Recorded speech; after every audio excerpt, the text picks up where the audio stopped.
The football team has no name. The New York Giants fans have no shame.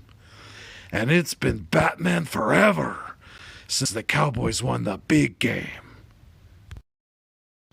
You are now watching a Philly Fuego production. Gracias, amigos. Fly, Eagles, fly. Welcome to the Nest Out West, where Eagles fans are always the best. I will always ride or die for this team, and when I'm gone, please bury me in green. Now I don't want to come off like I'm bragging, but I'ma bring the heat like an effing dragon. You can call me Fuego, aka Phillyzilla, coming to you like the Thriller in Manila. Lots of collabs and live streams galore.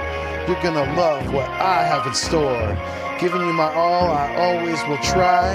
And just remember, it's fly, Eagles, fly. Yeah.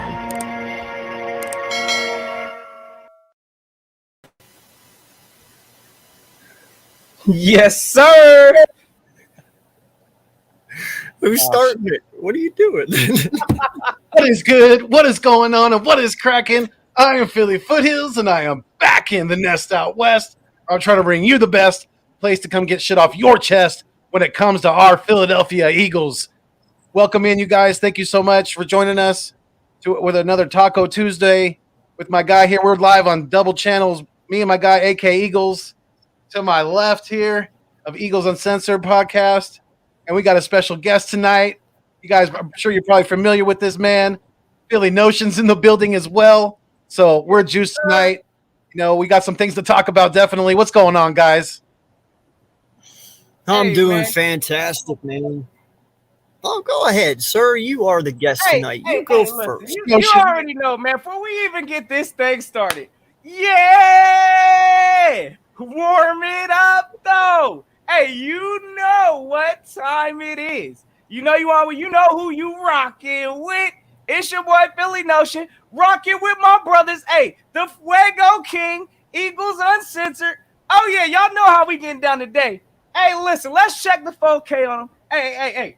Trash can, Jalen Hurts sitting on it. Check, hey, but it's all good. Ring, check. Y'all already know we still in there, though. So if y'all new to this ride or my brother's channels, hey, y'all already know what to do. Go on, hit that subscribe, because y'all know how we coming with it.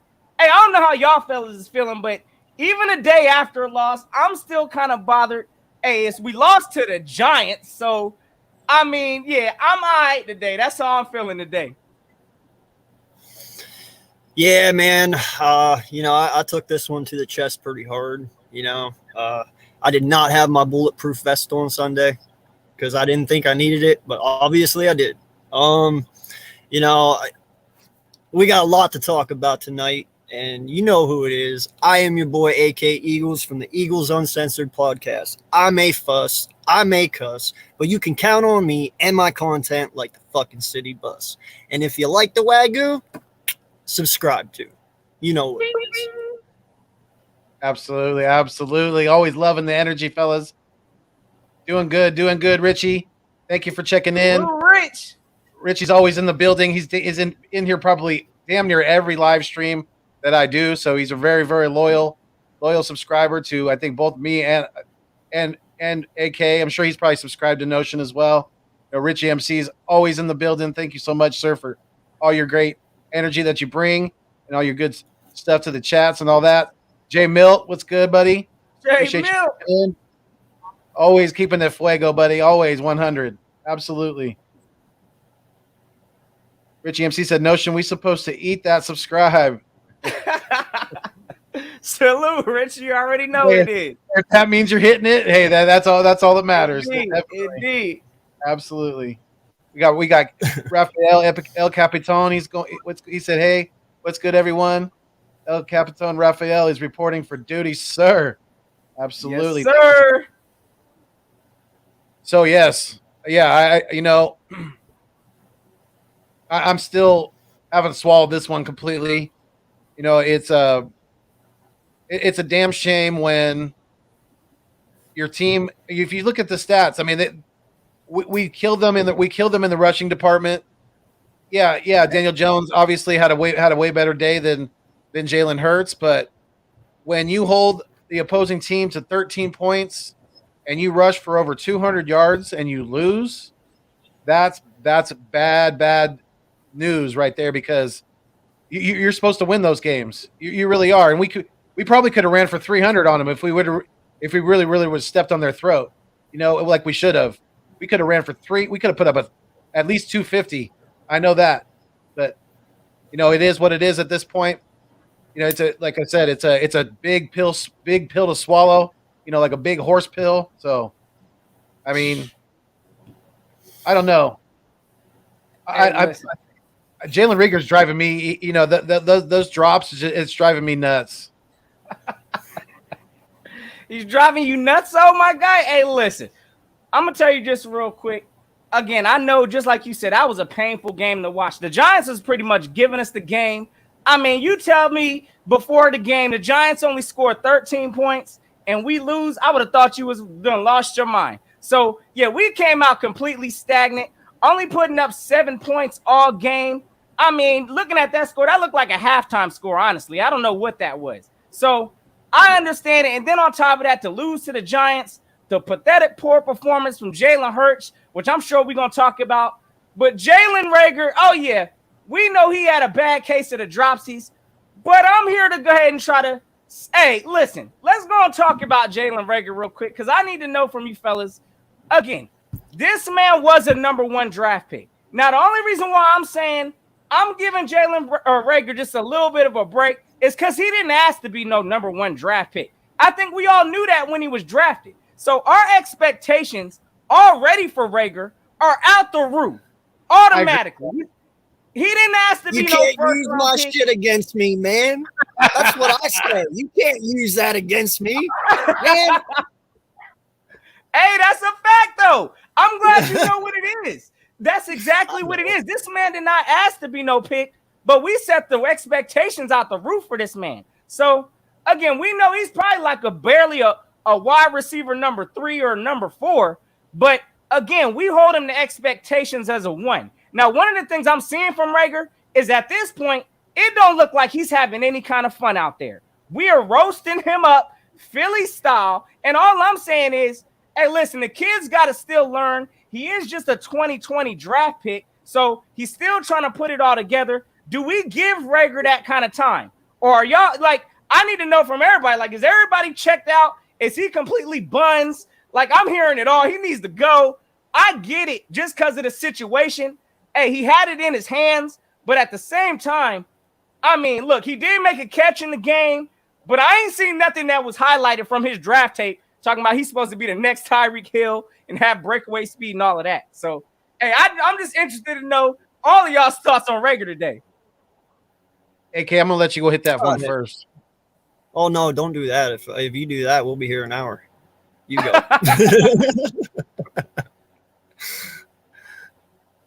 Well, to me, with Reagor, I agree with you 100% that the fan base's expectations is way overshot because he was a first-round draft pick, which he never should have been. He probably shouldn't even have been a second-round draft pick the way he's performing at an NFL level to this point. I want to give him this little bit of leeway. This little bit of leeway right here for Jalen Reagor because of the fact that I think Aaron Moorhead needs to go. I think the wide receiver coach needs to be replaced with someone who is an ex NFL receiver, somebody who is in the mind of an NFL receiver. Possibly somebody who has been formerly with the organization. I don't know. We can work that out down the road, but I think to a certain extent, Reagor is not being coached up right. AK? All right, first off, that was not cool using my own shit against me, but we'll go with it. All right. Listen, we understand. All right, listen, I understand that Jalen Reagor has an unwanted target on his back because Howie Roseman put it there. We all know it. He was not a draft pick until the 2nd or 3rd round, at least. Okay, we get it. But one, I'll give him the first miss, the one off his helmet. And I said it and I caught grief for it, but I'll keep saying it. He should have caught that damn ball. All right. Any first round draft pick catches that damn ball. Okay. That proves to you he's not a first rounder. Because I'm telling you, Smith would have figured out a way to catch that ball. All right. Simple as that. I mean, Mike Evans, any first round talent guys that you see out there today would have figured it out. All right. Now, the second one, that's just plain unacceptable. Okay. First off, Notion, Foothills, and me could have caught that damn ball. No lie. Like that is a normal catch. Like that is a college catch, dude. You had the dude behind you. No one was around. All you had to do was, and hell, you were ready. You timed your jump for that pass. Right. Like you knew it was coming. You were staring at it the whole way. That is something you don't miss, even at a second or third round draft pick.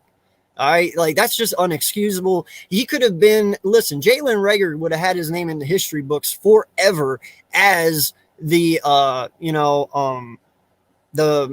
comeback number 3, miracle at the Meadowlands, no doubt. If he caught that ball, that was a touchdown. That was a win, 14-13. Ugly win, but it's still a win.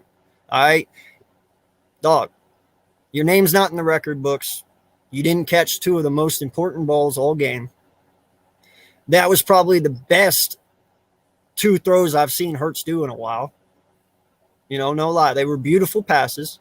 You know, I just can't, man. I'm sorry. Like, dude, I'm all for getting people because it's one of those things where I'm tired of waiting.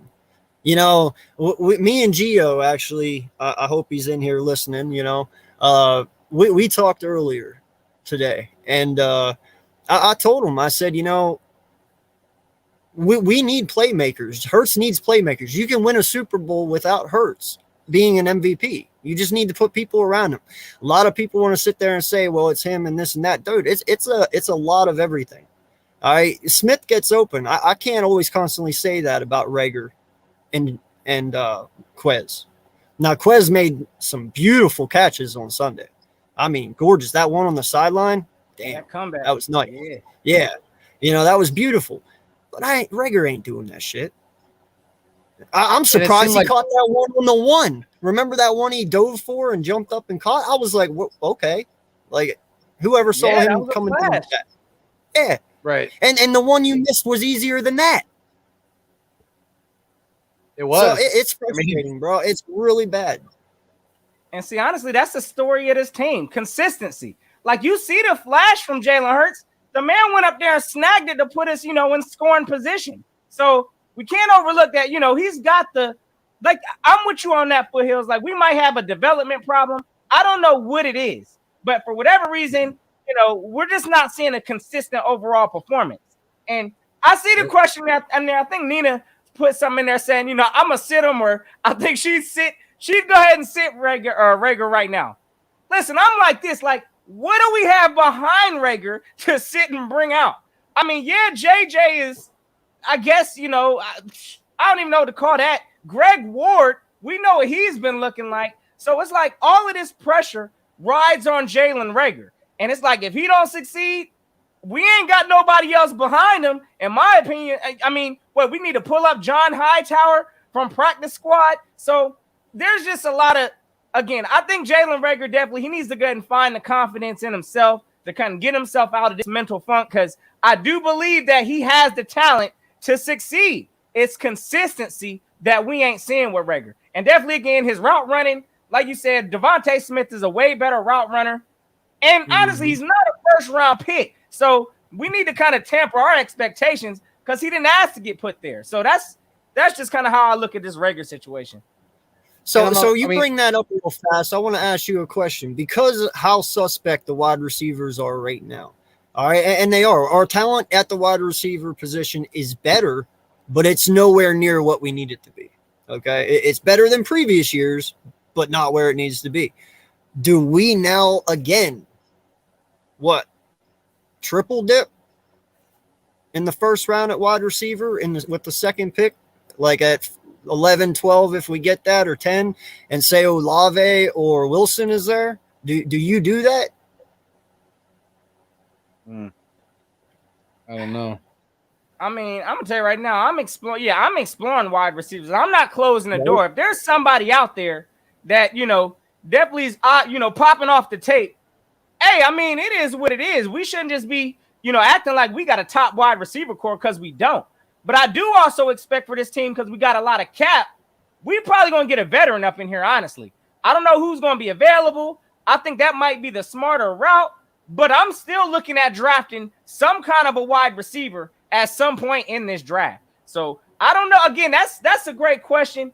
I got to see what's on the board at that point, and what picks do we got? I know what we got, like 3. It's looking like we're going to have 3 picks this year, so it's going to get interesting. Yeah, and shout out to Gio real fast, man. Yeah, we were talking about that. I could not find what you sent me, Gio, so I got to relook. But, yeah, that is something. A lot of people want to put a lot of shit on Hurts. I get it. He's made some really bad plays on Sunday. I get it. But, dude, he has the 5th lowest in bad throw percentage out of all 32 quarterbacks. He's 5th lowest. Like, that's amazing. Okay? That means there is, 24 people lower than him or higher than him on bad play. Like, come on, man. That means something. That means he doesn't mess up as much as we think he does. Like, they count that stuff. No, exactly. I think you're spot on too. And I mean, definitely, anybody that's jumping off the Jalen ship right now, after just that performance alone, again, that's not really giving him a chance to even respond. So yeah, we all know that was an ugly game. And we are not going to win football games playing anything like he played. So I think we all know that.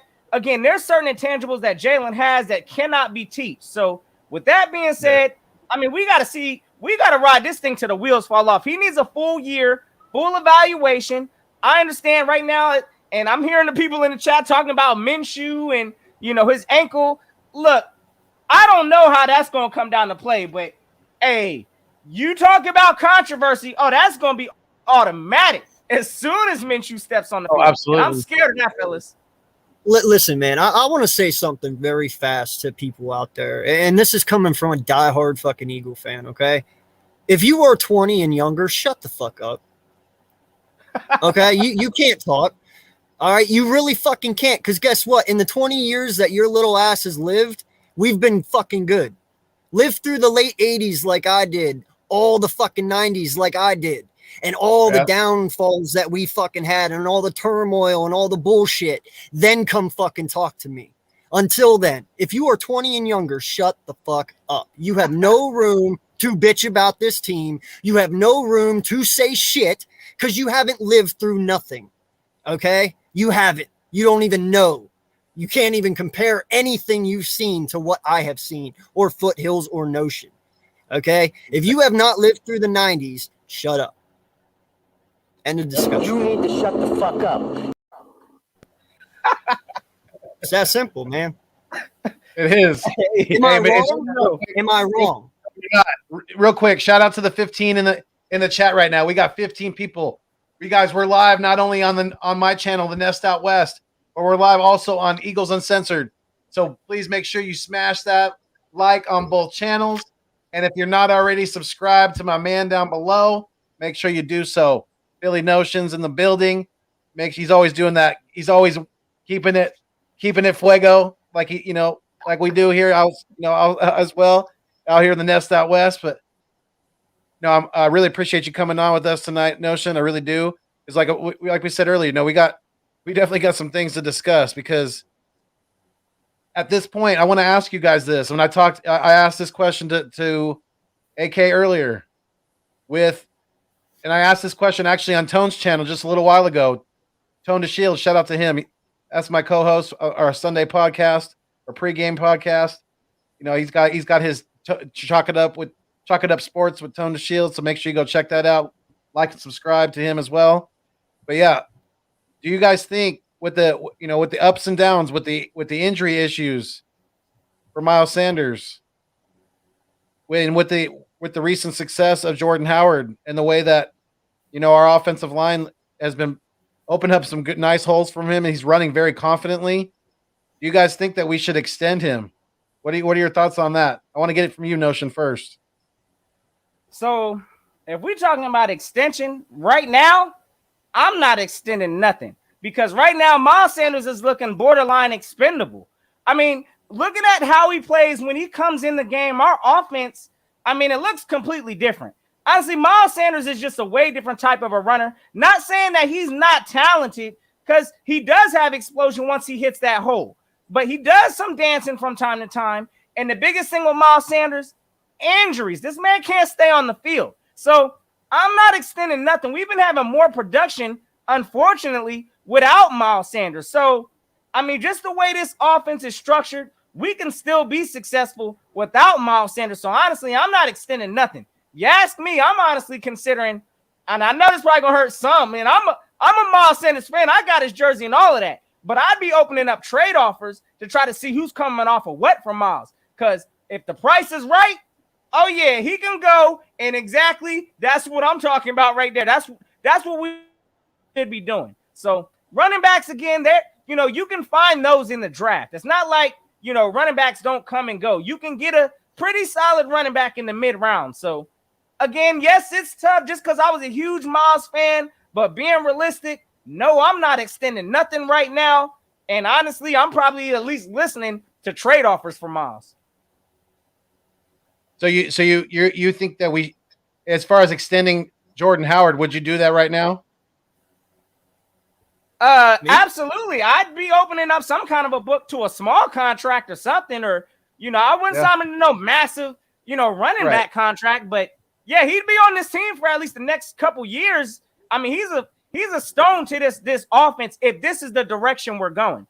But then again, our coaches ain't safe right now. Ain't nobody job safe. So we don't even know if we blow this whole thing up, lose to the Jets or something like that, just stink this thing out the rest of the season. We probably going to have a new offensive mind up in here. We going to have new personnel all over again. So, yeah, again, I'm signing Howard right now because I think regardless in any scheme, Howard's going to be successful. He's a downhill, north and south run, or straight up, running that up the gut on you. So, again, that's something I think this team needs. We've been lacking it for some time. So, yes, I'm signing Jordan Howard to something.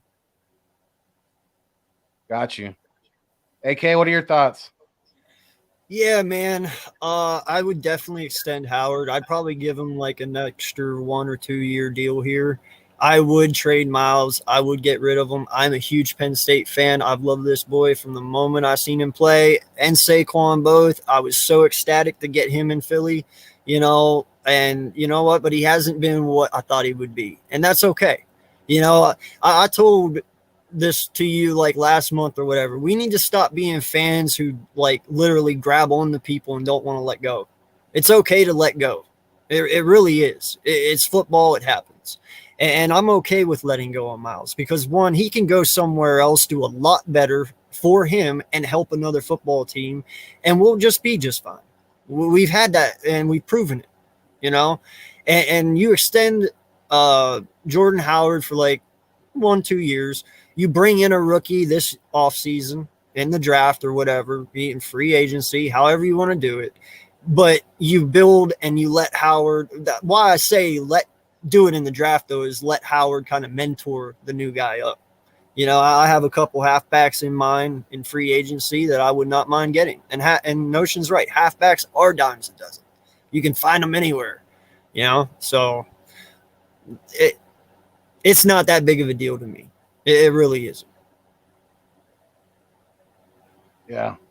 What is a big deal is that our fourth string running back was our leading receiver this past Sunday with 3 receptions at 32 yards. That's what's not okay. That just, that is absolutely pitiful, especially as good as we were running the ball, and that's all you're getting out of your wide receiver core. You're getting, after that, Jalen Rieger was our leading receiver, 2 receptions for 31 yards, and then it was Quez for 2 for 23, and after that, it's pretty. Smith 2 for 22. JJ Arcega-Whiteside 1 for 13. It was very, very frustrating to watch. And I just that bad taste in my mouth is not going to be gone until we win another game, and hopefully we can turn the tides at the Meadowlands and take apart those wounded Jets. Honestly, I mean, I'm probably not going to be feeling that great after we beat the Jets. We better beat the Jets. That's how I feel. Like there ain't going to be no celebration, you know what I'm saying, after we beat the Jets. Let's go and keep that a full 100 right now. That's not what's happening. So, yeah, this team better beat the Jets. I'd like to know, though, what's your thoughts, though, Foothills, on the Howard? Like, are you pro-sign Howard right now? Are you with getting rid of Miles right now? Or how would you take this situation? I think he froze. I thought my man froze on him. He froze like let me get him. He froze on his own question. Oh man. No, definitely man.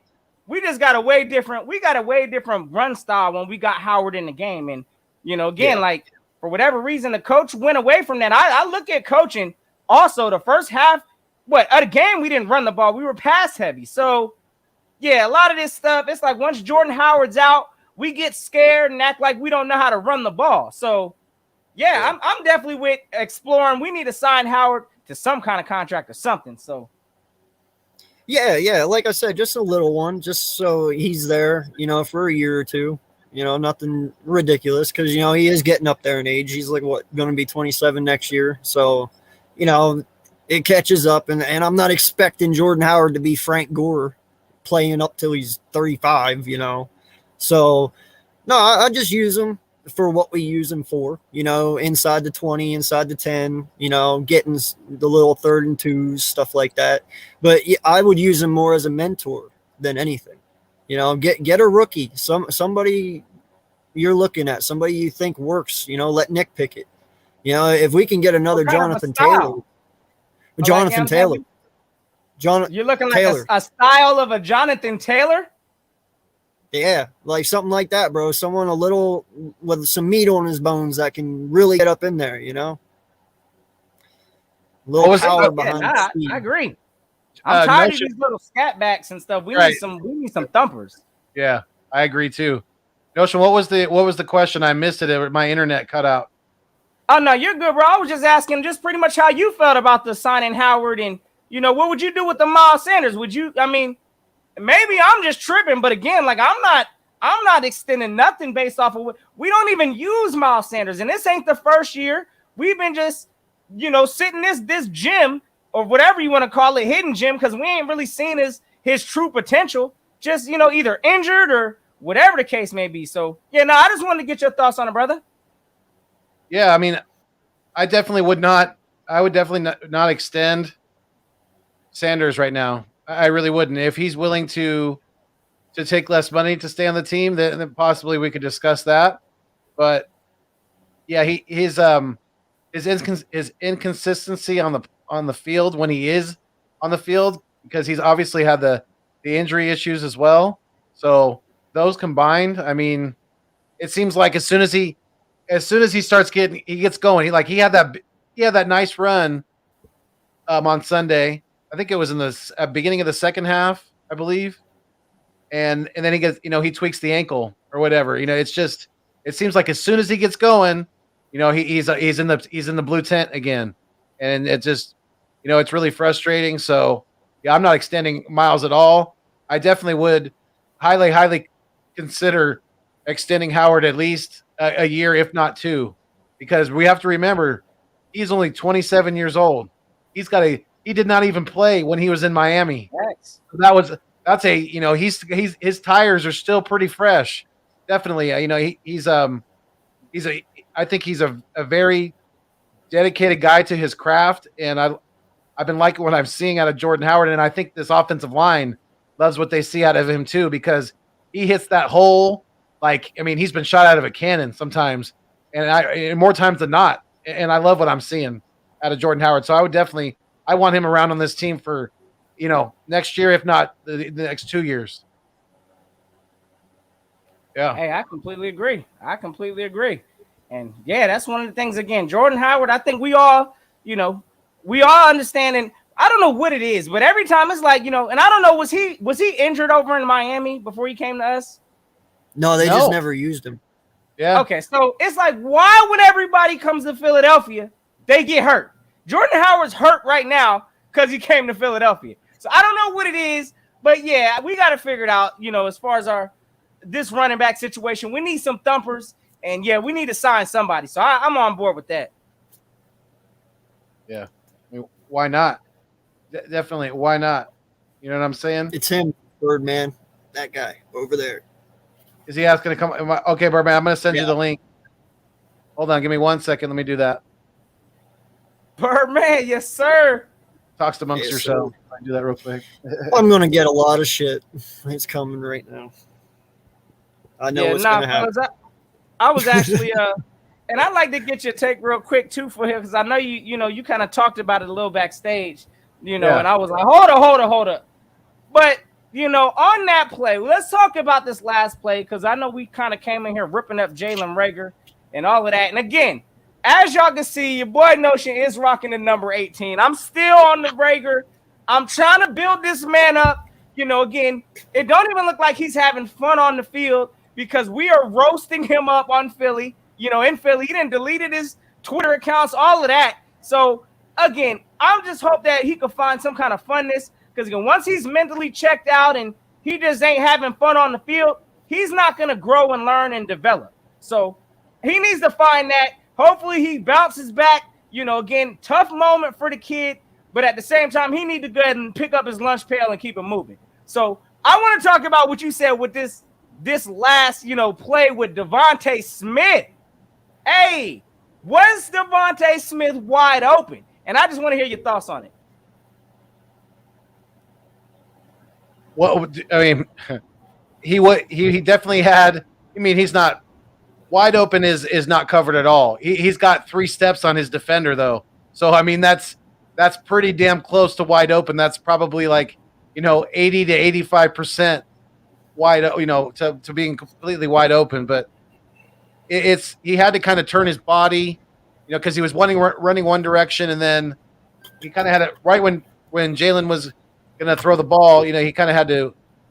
But that's the thing. Jalen wasn't even though Devontae asked for the ball on that last play, Jalen wasn't even looking at him. He was staring down his receiver a lot, like he's been doing, and that was some of the that's some of the mistakes that he's making too. And he's not going to get away with it like he did in college, in the NFL, and that's starting to show its ugly head. And I wanted to, I was on the hype train.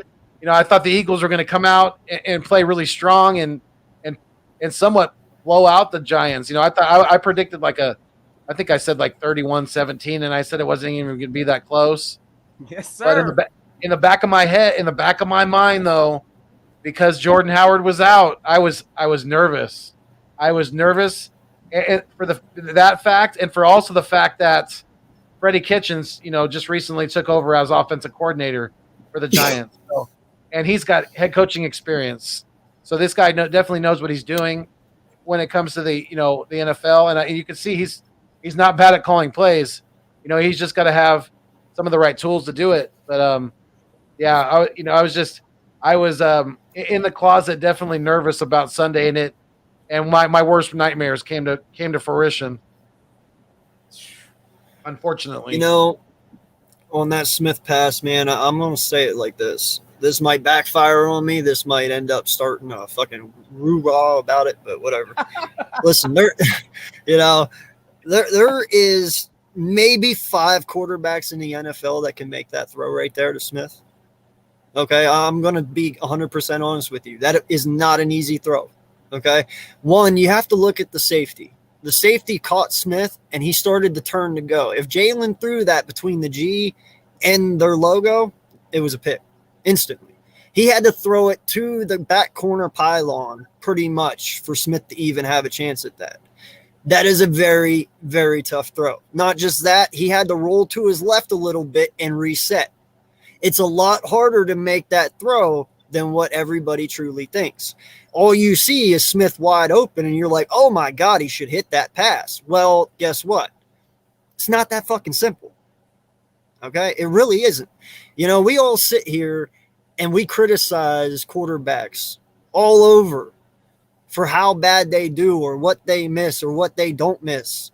when none of us could do what these guys do on a daily basis. I promise you this. No one can do what Hurts does. No one can do what Brady does or Mahomes or any of these guys.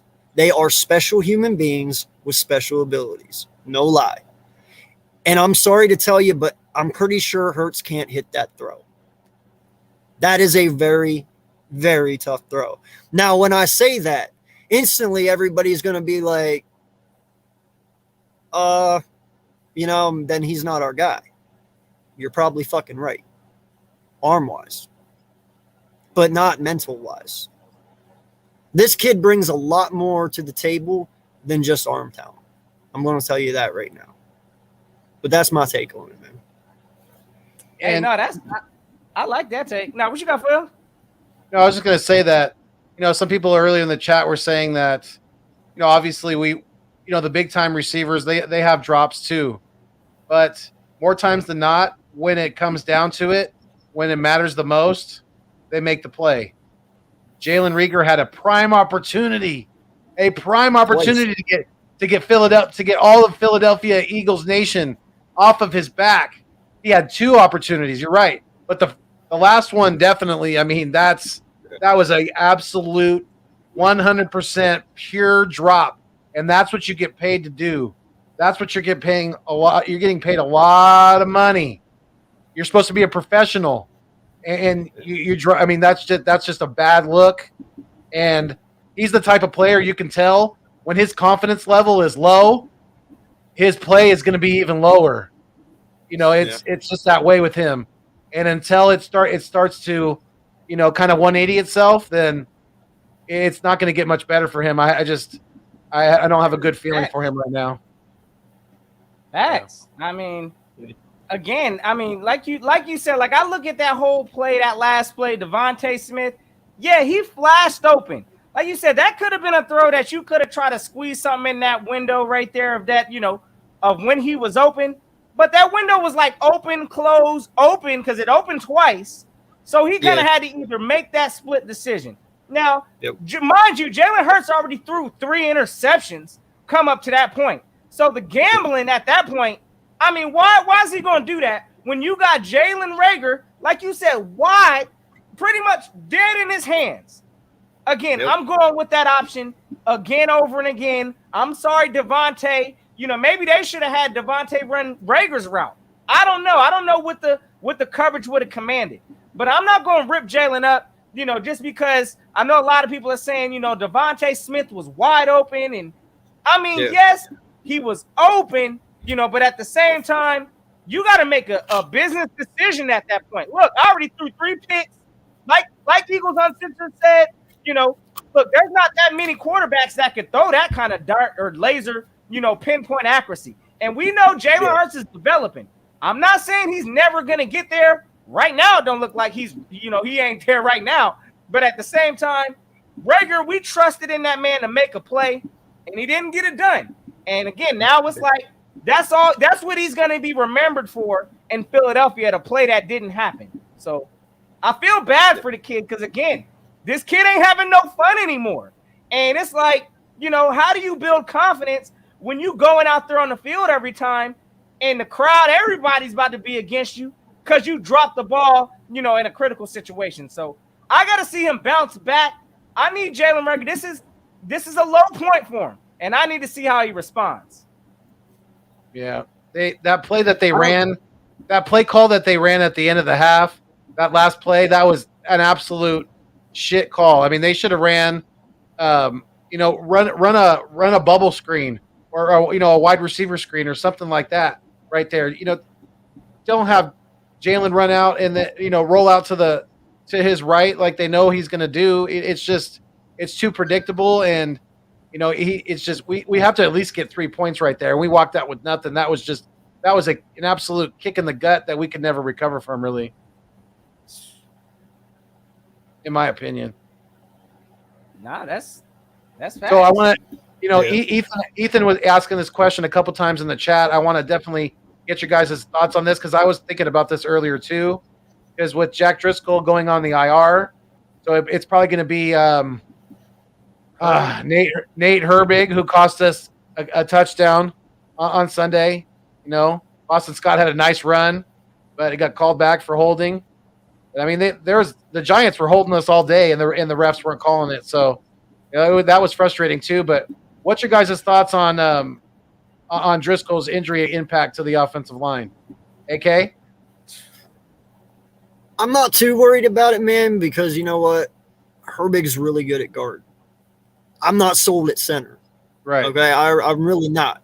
I've already told you mine. Next year, if it's up to me and Kelsey retires, I'm moving Sayamalu to center, and I'm putting, obviously Brooks is not here for me next year. I don't think he is. 2 years, full seasons not playing. Nah, I'm sorry. No, he's got to go. I love the man, but he's got to go. And, you plug Herbig in at right guard, Sam Malu at center, because I know everyone says Dickerson, but, dude, I am not messing with the Twin Towers right now over on that left side. Ain't no way in hell I'm separating that duo up. Right. No, they're playing great. AK, do you think there's a possibility that – do you think we're going to see Brandon Brooks this year? Because he's supposed to be coming back at some point. I haven't heard much. I said last week, no, I wouldn't even play him. But now that Driscoll is out, then yes. But if Driscoll never got injured, I say no. Because like I said, you don't mess with the chemistry. If it's working, keep going with it. I know who Brooks is. We all know who he is. But Brooks hasn't been in there all season. Driscoll has. So why mess with it? Yeah. But now, well, you kind of have to a little bit. Right. Notion, what are your thoughts, brother? Yeah, no, just like y'all started this conversation off, we're like, Nate Herbig, we ain't got a choice. It don't give me no confidence, definitely, that Driscoll's out. Again, we were actually beginning to find a groove. We saw during this game, Herbig still, he's going through growing pains also. Some of them holding calls, he's still learning out there, in the trenches. So, again, I do think he's a strong member to be on that line, and probably the best option we got, honestly, till Brooks gets healthy and returns. I don't know when Brooks is coming back. I thought he was coming back after the bye. So if that's the case, hopefully, we might have to get by one game with Herbig, and maybe Brooks can kind of slide in there. But if Herbig does good, again, I'm willing to give the man a shot. I'm just not trying to see this man, erasing points off the board, constantly getting flagged up, things like that. So we don't really have too many options at the O-line. We know that was a problem coming into the season. We got to go ahead and hit the reset button. We got a lot of, aging veterans on the line, people that are probably gone up out of here next year. Brandon Brooks, I don't think he's going to be here. I don't know how long Lane Johnson's going to be here, even though he's playing top level right now. I'll definitely give him that. But again, eventually they're going to have to explore that situation too. Dickerson, again, holding down an anchor to that guard spot. So, again, this whole line, we need to hit the reset button. But at the same time, we don't have a choice right now. Herbig got to go out there. I'm not feeling good about it, but we got to figure it out. So, that's where I'm at. Got you. Yeah, I definitely like Herbig, like AK said. I definitely like Herbig better at guard as opposed to center. But, right now we got to make do with what we got. Like you said, what else are we going to do at this point? Our hands are kind of tied, but Herbig played pretty well, last year at guard, at right guard too. He was the one he was at left guard last year for Sam Malu. Was he at left guard? Yeah, for Sam Malu. Yeah, I think he did play. Did he? Yeah. When Sayamalu went down, he went in at left guard. Okay. Yeah, he's shown that he can. He's got versatility on that line. Right. Yeah. Definitely. And the more that these younger guys get experience, the better it is for them. And and you spoke of our left side earlier, and just I'm loving what I'm seeing out of Landon Dickerson so far, especially in the run blocking category, because this guy is out there killing it. He really is. He's doing good things. He's learning from some of the, he's learning from a couple of the best linemen that the Eagles have ever had, in Jason Kels, Lane Johnson. So he's learning lots of good stuff, and you can tell this kid is very, very gifted in the athletic department, athleticism department. So, yeah. Then you gotta look at the coach. I mean, Jeff Stoutland, like people sleep on that man. You guys know why he picked number 69? Why he switched the number? I guarantee you this is why. And I just watched the movie the other night. Billy Bob from Varsity Blues, number 69. Yeah. I guarantee you that is why. I completely would not be surprised if that is why, because he is that big country corn-fed lineman that can just, when he gets going, when he gets moving forward, good luck stopping him. Good luck. That kid's a beast. Yeah. No, again, and the only thing that was hampering him was the injury. So, look, right. I think we're playing it right. I know a lot of people are saying we should just sit him for the year. No, we shouldn't. That man needs to be out there playing. He's playing pretty good. So, yeah. We said with the first, Boston Scott was open on a check down. Yeah, I mean, I think because it seemed to me that Hurts was kind of trying to force the ball to Rieger this last game. That third interception, like Richie said, that one was the ugliest of them all.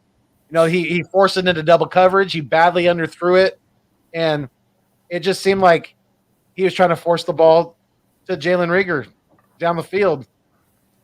And we got Birdman _951. What's going on, my brother from the West Coast? How you doing? Not doing too good, man. Let me hear it. Yeah, he got the red light. He got the stoplight. Right. What's up, Notion? What's up, Bird, man? What's happening, bro? Hey, I feel your pain, man. Again, this ain't the week, man. All right, let me give y'all a little story today, because y'all know I'm out here in Texas, right? So we got the Cowboys feeling themselves. So I go out to the grocery store today. Y'all see I'm over here rocking the Rager special. I don't even know why I did that to myself, because I'm getting trashed. Like, this older guy pulls up to me, probably about his 70s, I say 70s or 80s. Pulls up. He's like, "Hey, Mr. Rager." I'm like, I had to think about what jersey I had on for a minute. I turned around, and this man was like, "Yeah, y'all birds keep that," or what he said, "Y'all birds keep it up." And I'm just like, oh my gosh, you just can't get away from it. As an Eagle fan right now, this is not good times. We just lost to the Giants. Oh, it's a miserable week, fellas. That's just what it's gonna be. Right. Facts. Absolutely. Birdman, let us know your feelings, brother. Welcome to the show. Appreciate you joining us. Yeah, thanks for having me on, man. Of course. Just it's like bad news after bad news. We never catch a break. We finally start getting on a roll here, and the curtain comes down. And it was disappointing to lose to the Giants, and they had a lot more to play for. That was a revenge game, and they took it out on us, and pretty much caught the Eagles down with their pants off, pretty much. And this is not the way we want Jalen Hurts to look. When it's a division games, you can't play around. These are the most important games. The game was there all day to be had. All day, 60 minutes to the last second. We gave the Giants the game. They did not win that game. We gave it to them. We gift wrapped it, send a little love card, the whole nine. We gave them the game. It was not necessary what happened, but it happened. And remember, AK, remember what I told you about that feeling. You riding that wave. You were riding that wave, and I had to tell you to let's kick it back a little bit. And sure enough, my Eagles did the Eagle thing. They let us down. They let us down one last time. And right now, guys, Jalen Hurts is in some trouble because if the Tiger King goes out there and starts hitting Quez and Rager and the whole nine, you guys know exactly what is coming with that. And what is coming with that is the quarterback controversy. So if Tiger King goes out there and mollywops the Jets, Jalen Hurts is going to be in some trouble because there's no excuse. But Jalen, he can save himself. Even Foothills. Remember, we said we were going to split with the Giants before the season started. We agreed with that, and it happened. But we didn't think it was going to be that bad. So Right. when Jalen comes back, and the Washington trash cans, they look like some pretty good trash cans right now. I must admit, they look pretty decent. And they're going to be a problem. But Jalen Hurts now has to sweep Washington. And when those midgets go to Philly, he better do something about it. Because you cannot continue to get worked by the division rivals and tell this fan base that you are the franchise. It won't happen. And I don't want to see it. I don't want to see it. It does not need to get there. But Jalen, you're the leader. You're the captain. You have to ride this out with the good and the bad. So don't let it get any worse than what we just saw. But you got on that Eagles. I know my man said, hold on. I got hold on. He was stewing on that. I got to say something, man. Go ahead, AK. 33 years, bro. 33 years. That's how long I've been a fan of this team. Okay? I am so tired of seeing our fan base divided because of a fucking quarterback or because of a wide receiver or because of anything. Okay? Everyone is so goddamn tough on this team right now. And I don't understand why. Like, no lie, dude. None of you guys thought anybody was winning anything on this team this year. No one. Okay? We were chose to pretty much have the first pick overall. Like, there was no chance in hell for us. Okay? We started to win while we were rebuilding. Doesn't happen. Teams don't win while they rebuild. Okay? They just fucking don't. Look at Cleveland, for Christ's sake. They're hands down. The Jets, they all prove it. Okay? And I'm going to tell you this. For what little expectations that we fucking had for this team, they're not doing that damn bad. They're really not. And it's like Notion said, and I've said, and Foothills has said, and everyone said, it's about fucking patience, man. This team is rebuilding whether we like it or not. They're all fucking young. Okay? Half of our, damn near all of our offense is under 25. I mean, they're babies, bro. They're fucking babies. Okay? There's just two things. The season isn't even over yet. These guys could come out with 8 fucking wins, dude. If they come out with 8 wins after we won 4 last year, I ain't saying shit. Because guess what? They already proved they're progressing. Okay, they're progressing. This team, AK, has enough talent. We should already be at 8 wins. There's no we don't have enough talent. What the fuck are you talking about? Look at this wide receiver pool. No, we fucking don't, Birdman. No, we don't. No, we fucking don't, on this bro. team. We don't. If you believe in Jalen that much, please, there is enough talent. And your boy let us down. Your boy that you're backing up, bro, he let us down. And he let us down in Dallas. Everybody's backing him up. Of course I'm backing him up. He's my fucking quarterback. Of course I'm backing him up. Everyone should back him up. He's your fucking quarterback. I'm curious to know your thoughts on that, Birdman. Like, What's up?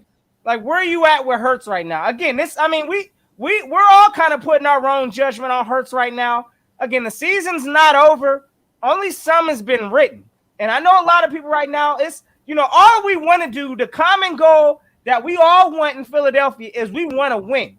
One thing I'm going to say we all got, but some of us don't have. Hey, I'm sometimes on that train, and I acknowledge that. But I ain't got the patience. So that's one thing Philadelphia doesn't have. We're not patient with letting people develop. We just came fresh off of a ring. And look, we still think we got, personnel and still the resources in place to send us right back. So I get what you're saying, Birdman. Look, honestly, coming into this season, and still I do think that we got enough talent to have a better record than we should have right now. I'll tell you that. But I'm with you, AK Eagle, also. We don't have, elite talent to be going up against these world beater teams or these teams up in the playoffs right now. So we got to find that balance. We got to have patience. That's something, again, I struggle with every day with this team. I get it. But at the same time, this is something that comes with the territory.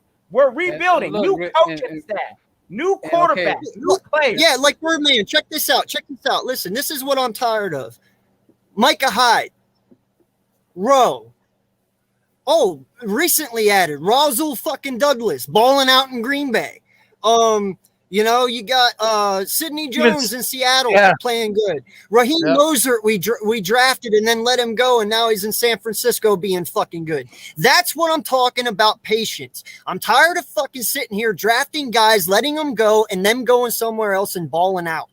If you aren't tired of that, then I don't know what to tell you. It's about fucking patience, my guy. You can't just keep grabbing other players that other people develop and expect to fucking win. You got to develop your own fucking talent. So for the expectations I had, even Foothills, we had an 8, and I think that's pretty fair. Especially with the way this division's going. I'm not scared of the Giants. I know they won us, but who the hell are the Giants? Washington, Seattle's kind of, I don't know what's wrong with Seattle, but that's not the real Seattle, okay? I'm not really scared of Washington either. Are you telling me that Jalen Hurts can't beat these guys? I'm telling you Jalen Hurts can beat these guys, but you got to give him more fucking help. Like, you can't expect him to go out there and fucking be Superman and do it all on his goddamn self. Like, come on, man. You need to give him wide receivers. You need to get him a solid halfback, one that will stay fucking healthy and one that you don't have to intertwine people. Just one solid guy like a Jonathan Taylor, Somebody like that. You need to get him a Chris Godwin. And he has to stop being like Stevie Wonder and hit the freaking wide open receiver. Okay? Yeah, and you know what? It would be a lot easier, though, if we had receivers that could constantly get open. You're talking about a receiver that gets open once every 5, 6, 7 fucking plays. I'm talking about guys that get open every fucking play, that he can go through his progressions real fast and be like, oh, there he is, bam, done. And know it's done. And know he can catch it. Jalen Hurts right now, he don't know if you're open or if you're going to catch it. We had 8 drop passes in that fucking Giants game, my guy. That's not on Hurts. That's on them. They get paid to catch the ball. He gets paid to throw. What about him throwing all those sorry ass? I already tear him down on those picks. Yeah, I tear him down on that shit all the time. But guess what? He's on his 12th game and he's 22 years old. This is what the division. What fucking do? And look, AK, look. You think that I'm being tough? What do you think, Jeffrey Lurie? No, I'm doing this for everyone to fucking hear, Birdman, because I'm tired of everyone fucking shit. You know what Jalen Hurts just did? And I guarantee you this. If Tiger King goes out there and works the Jets and hits these receivers for one game, and Jalen can't, and say he just blows it against the division, say he only wins one game out of the division, Jalen Hurts will be gone. He will be gone. So what? Then the next guy up, I'll root for him. So what? I don't care. But in the meantime, I'm rooting for my boy. And here's the thing, man. But that's not the point, though. I believe he's talent enough. He should not let this happen. Why is he letting this happen? Hey, real quick. How many interceptions did Lamar just have? What do you throw? Like four? Four. Three? Four. Yeah, ain't nobody Do talking you about see that. Baltimore? Do you see Baltimore out here fucking saying, "Whoa, but sort her back up"?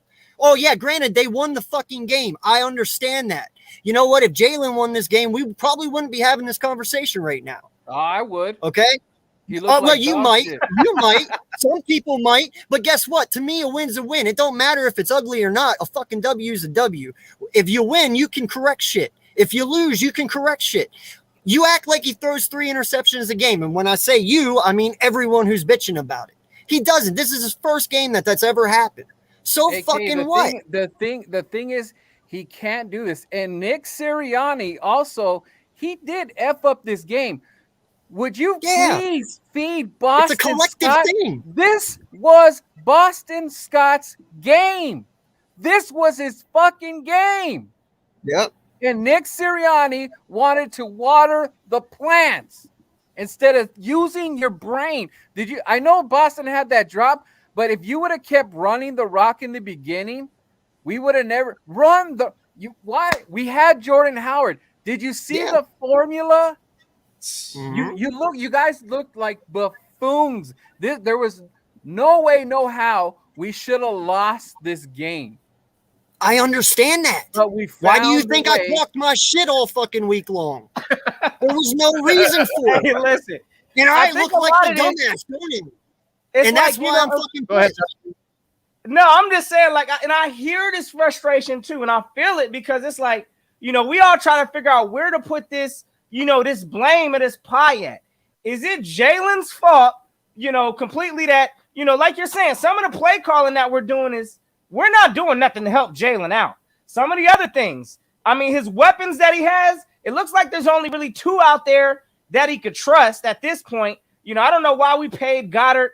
Again, Boston Scott, I think he should have cut up this last game, but our coach didn't even call for that. So, again, a lot of this stuff, we look at Jalen Hurts and this 3 interception game, like this all of a sudden just defines and magnifies his whole career.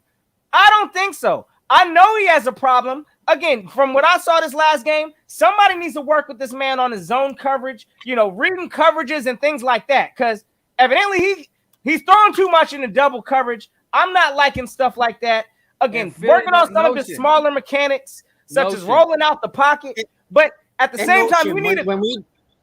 When we drafted him, did we not know that he was not a polished quarterback coming in, that he would need work?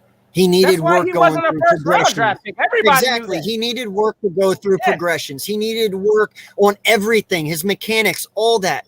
He's had 12 fucking games, people. How can you go from needing work to not needing work in 12 games? It just doesn't happen. I saw a thing with Drew Brees the other day. They asked him, when did you know you were a quality starting quarterback in the NFL? And when do you think quarterbacks are quality quarterbacks in the NFL? Do you know what Drew Brees said? He said, it took me 3 fucking years. 3. He's on his 12th game, people. Relax. And it's like, we are quick to run a quarterback out. You know what Jalen's done every time he plays a division? He fucking chokes. Ugh. And that's not gonna sell the Eagle fans. He's growing. He's 22. He's I don't know what else to say, man. And I mean, I get where you're coming from too, Berman. Where do we cross that line? He is not. Where do we draw that line and say, listen? That's what they said about Lamar his first 2 years too. They said the same shit about Lamar Jackson. Now look at him. Come on, man. You gotta give them time. Okay, so what you're saying right now is you're gonna wait all these years like they did Lamar, just so we can get no results.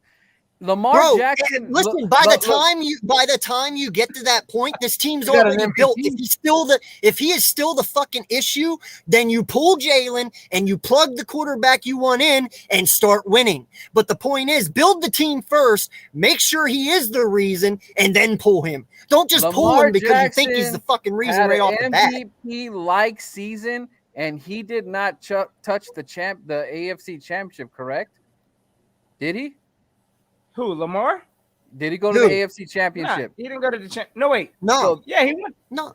so No, he didn't that go to the. is Didn't they a play against the failure. Chiefs? I thought. Nah. Okay, check this out. Look, guys, we can go right into Dak Prescott. If Dak Prescott does not go to the NFC Championship, the whole thing with Dak Prescott is a failure, and I don't want to wait for that. It's the same thing. I don't want to Tony Romo this thing. I don't want to Dak Prescott this thing. Look at Washington.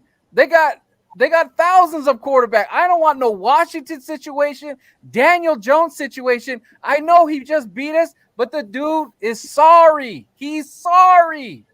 And I No don't shit. want to be in that situation. I'm not going to wait for 3 years, and this guy he can win MVP, and he can't even go to the championship. That is a waste. And just like Dak Prescott, if he does not go to the NFC Championship, he is a fraud. A fraud. He has robbed the bank.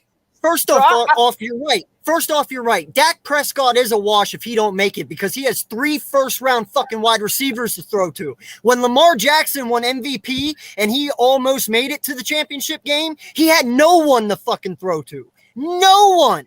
He did it all on his fucking own. That's why he lost. Now you have Jalen Rager or Justin, oh my fucking God, Jalen Hurts, who is just as talented as Lamar. And if you don't do what Baltimore does and actually get him some fucking receivers to throw to, that's how you win. Hey, I'm gonna tell you this Sorry, honestly. And one of the things you got to have a balance to both. Ain't no just a quarterback just gonna take you to the ship anyway. No. You need to have a defense also. Even with Lamar Jackson, he had a solid defense. We know how Baltimore gets down. So again, it's got to be a balance. Your quarterback ain't got to be flawless. You can have a mediocre quarterback. The Niners did it with Jimmy G, and I think again, I'm not a fan of no Jimmy G, but again, that was a balance. They had a defense that used their run game, and the man looked successful. So you can find ways to be successful. I even think with our quarterback that we have now. We've seen it. We saw it when we have Jordan Howard, who is like I've been saying, his agent should be on the phone with Howie Roseman going, you guys seem to be winning when my guy's starting. You're not winning when he's out. So let's work on a contract extension, maybe 1 or 2 years. I want to get Birdman's thoughts on that. To hell with Miles Sanders. What do you think about extending Jordan Howard right now? This season's going to dictate a lot, man. Remember, he's only 27, and he wasn't even used in Miami. So that's one season basically off of the tread on his tires. I'm telling you right now, Jalen Hurts, do not take this ride downhill. Because if you take this ride downhill, this is going to screw up everything for next year. Because you guys are all on the same page. We want to get that defense going. And Jalen is the key to that. If Jalen falls apart here, we are in big trouble because I know Howie is going to do something with another quarterback because remember, he is Willy Wonka quarterback factory. He's a quarterback factory. So we need a downhill runner. Jordan is getting older. He cannot stay healthy, but he's the only thing we got at this point. We need another stud running back. I like Kenny G. He's a finesse guy. Miles, I don't know what Miles is because I don't even get to see him enough. I don't know what they do. They want to tap dance with him for a little bit, and then they pull him. I don't understand that. But this goes even Gannon picks and choose on what quarterback he's going to rush. You can't do that to me. You can't pick and choose your quarterbacks who you want to hit. What, you got him on fantasy or something? You're like, I ain't going to touch him. I am not going to touch Daniel Jones. He's too nice. Explain that to me. Huh? Hey, there ain't no explanation for that. Like, Gannon is picking and choosing what quarterback he wants to attack. Oh, okay. I know Defense. what you mean. You're talking JG. Yeah. Well, Look, no. He let Daniel Jones do that to us. Listen, I'm gonna tell you right now, and I don't want to and real quick, I'm gonna probably jet out of here in a minute, fellas, because I gotta go and run a quick errand. But at the same time, look, Coach JG, I think he's doing what he needs to do. Look, our D line, I mean, they're not getting the pressure. I don't know what it is. I mean, maybe it's some of the, the schemes that we're calling, but I got expectations for Fletcher Cox. We paying this man what, $100 million? Well, yeah, collectively, I think he racked up almost $100 million on us, and we only see a 1 sack from this man the entire year. That's concerning. Look, we should be at least, getting some kind of pressure, at least with our front four. I don't have really any confidence in our linebackers, so us blitzing them just to get pressure home, I mean, that kind of opens us up even more. So just with what Jonathan Gannon has to work with, hey, look, I'm on board right now again. Holding the Giants to 13 points, we should have won that game, period. I don't care what, how the offense, look, we should have scored more than 7 points. So again, JG, I'm happy with the things I'm seeing from him, but at the same time, look, listen, we got some talent issues starting with our D-line that we need to go ahead and start to hit a refresh on. So that's what I'm at with JG. Notion, do me a favor before you bounce. Can you text Hargrave and say where the hell he at? Because I've been waiting. Where the hell Hargrave at? He has 6 sacks and he called it a season, man. Hey, look, him along with Josh Sweat. Josh Sweat, I feel like, since he got paid, yes, he's getting there, I guess, pressure-wise, but, I mean, it's like once these players is getting the bag, where they at? Where are these players at? So, I don't know, fellas. Yeah, and the Giants' offensive line was supposed to be banged up, but yet we didn't get a lick of pressure on Daniel Jones, Dude, Nate Soldier had a 6% passer rate. 6. and no one even got through him. Like, that's terrible. That is terrible. Shit's got to change, man. But I'm just saying, man, I'm playing devil's advocate, guys. I'm playing devil's advocate because I expect what I've seen when we do those dubs. I expect that. I'm not saying, 12, 13, 14 wins. I'm not saying that this is that team. But these games are killing me, knocking years off my life, man. The game, not the only one. Game is right there. The game is bro. right there. Even the Charger game, we should have won the Chargers, man. The Niners. This is driving me insane. And all I could say is that, please, Jalen, get it together, and you got to do work because Washington's ready. And in Washington, their fans don't even. Did you see the game? There's barely any fans in there because they got Splash Mountain with the sewer pipes. And you go in the state. I don't even know if I want to go to FedEx, man, because I ain't trying to take no sewer wash, man. It's called Shit Mountain. Yeah, Shit Mountain over there. I don't know what the hell's going on in Washington, man. Fix your pipes, bro. Oh, for goodness. Billions of dollars, and you can't fix his pipes. But hey, fellas, listen, I'm gonna go ahead and slide out of here, but I got one thing to say real quick because I know. Look, we got the Jets coming up this Sunday. Now, again, I'm one of the I'm a tough critic on Jalen Hurts. I'm a supporter of Jalen, but I ain't gonna sugarcoat nothing. And that game we just saw last week was completely unacceptable. So I'm gonna be looking how he responds if he plays. I know we got to kind of watch the injury report to see how that progresses. But if he does play. Again, if I see this same kind of repeated performance, then I'm going to be concerned. Because at that point, that's becoming a consistent pattern. But I want this team to find some kind of consistency. So again, yes, I'm tough on Rager also. And I know a whole bunch of people want this man off the team. But at this point in time right now, I don't think we got nobody else behind him really that we could trust. I know a lot of people saying JJ, even though, I guess, technically, he's caught every ball thrown his way this season, I guess. He's the GOAT, the umbrella GOAT. Bring in my man, JJ, man. He's trying to show up. He's telling you, wow. If it's going to work, I'm with it. But this man, Rager, again, you got to roll with the high hand.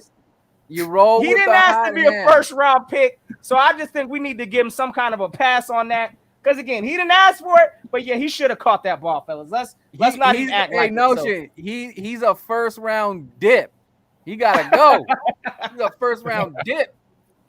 Yo, Indeed, Notion, fellas. I want to be the Hey. first one to tell you, my guy, I appreciate you so much for coming on here, man. It was kind of a last minute thing. I messaged you, I think Saturday or whatever. So I appreciate you doing this for me, man. It's been an honor. I love Man. talking football with you, man. Y'all know y'all my brothers, man. This is anytime, fellas. So y'all know, hit me up, fellas. Hey, y'all have yourselves a safe and fantastic Eagles Day. Again, if y'all new to any of my brothers' channels up in this thing, y'all know what to do. Check them out and go hit that subscribe. Because y'all know how we coming. Win, lose, or draw, we going to talk about it. So, hey, fellas, have a fantastic day. Oh, yeah, hold on. Let me grab some. Hold on. That's dope, man. Hit that subscribe. Yes, sir. Hey, we Got need my a own Philly Philly note. Hey, Notion like bug. this is the instead of the bat symbol, the Notion symbol. We got to call him into the show. We can. Oh, yeah, there fellas, it you is. already know I had to bust it out, man. I'm There really it waiting to get some kind of victory energy to go and Right. sip out of this thing. But our team ain't Right. been giving it to me, brother. But you know it's coming once we get that streak rocking. So, hey, y'all know what it is, man. Have a fantastic day. Hey, y'all know I'm going to be checking out the stream, so y'all keep rocking. Fly, Eagles, fly. Let's get it next week, fellas. All Yes, right. sir. Thank Appreciate you. you, Notion. What's going on, Jinx Wolf? Jinx Wolf's in the building. Yeah, and JJ's just better. so you guys out there know, I'm not mad at Birdman, and he knows that too. But just so you guys know that, I'm not. I just speak with my heart, and that's just how it is. We're passionate. We're passionate about our football team, and I mean, just like in real, in real life, which football is a part of. We're not always going to disagree. We're not always going to agree. So, it is what it is. But we're always brothers at the end of the day. If you think about it, we're actually giving the Eagle fans a taste because instead of people battling on keyboard Twitter and saying, oh, this and oh, that, and then I'm going to block you, me and AK we can debate this. And remember, guys, Right. AK is my boy. These guys are my boys. The thing that we're talking about is this is out there. This noise, whatever I'm saying, that's out there. I'm getting this all from every angle, right? If I say one thing, I could say Jalen, I don't like Jalen's outfit. Oh my God, why would you say that? Like, it's just ridiculous right now. But the thing is, guys, I want the best on this team. I've been me and Philly have been talking about this the whole. You can go back and check the film, even AK, before the season started. We already talked about expectations, where we think Jalen's gonna be at.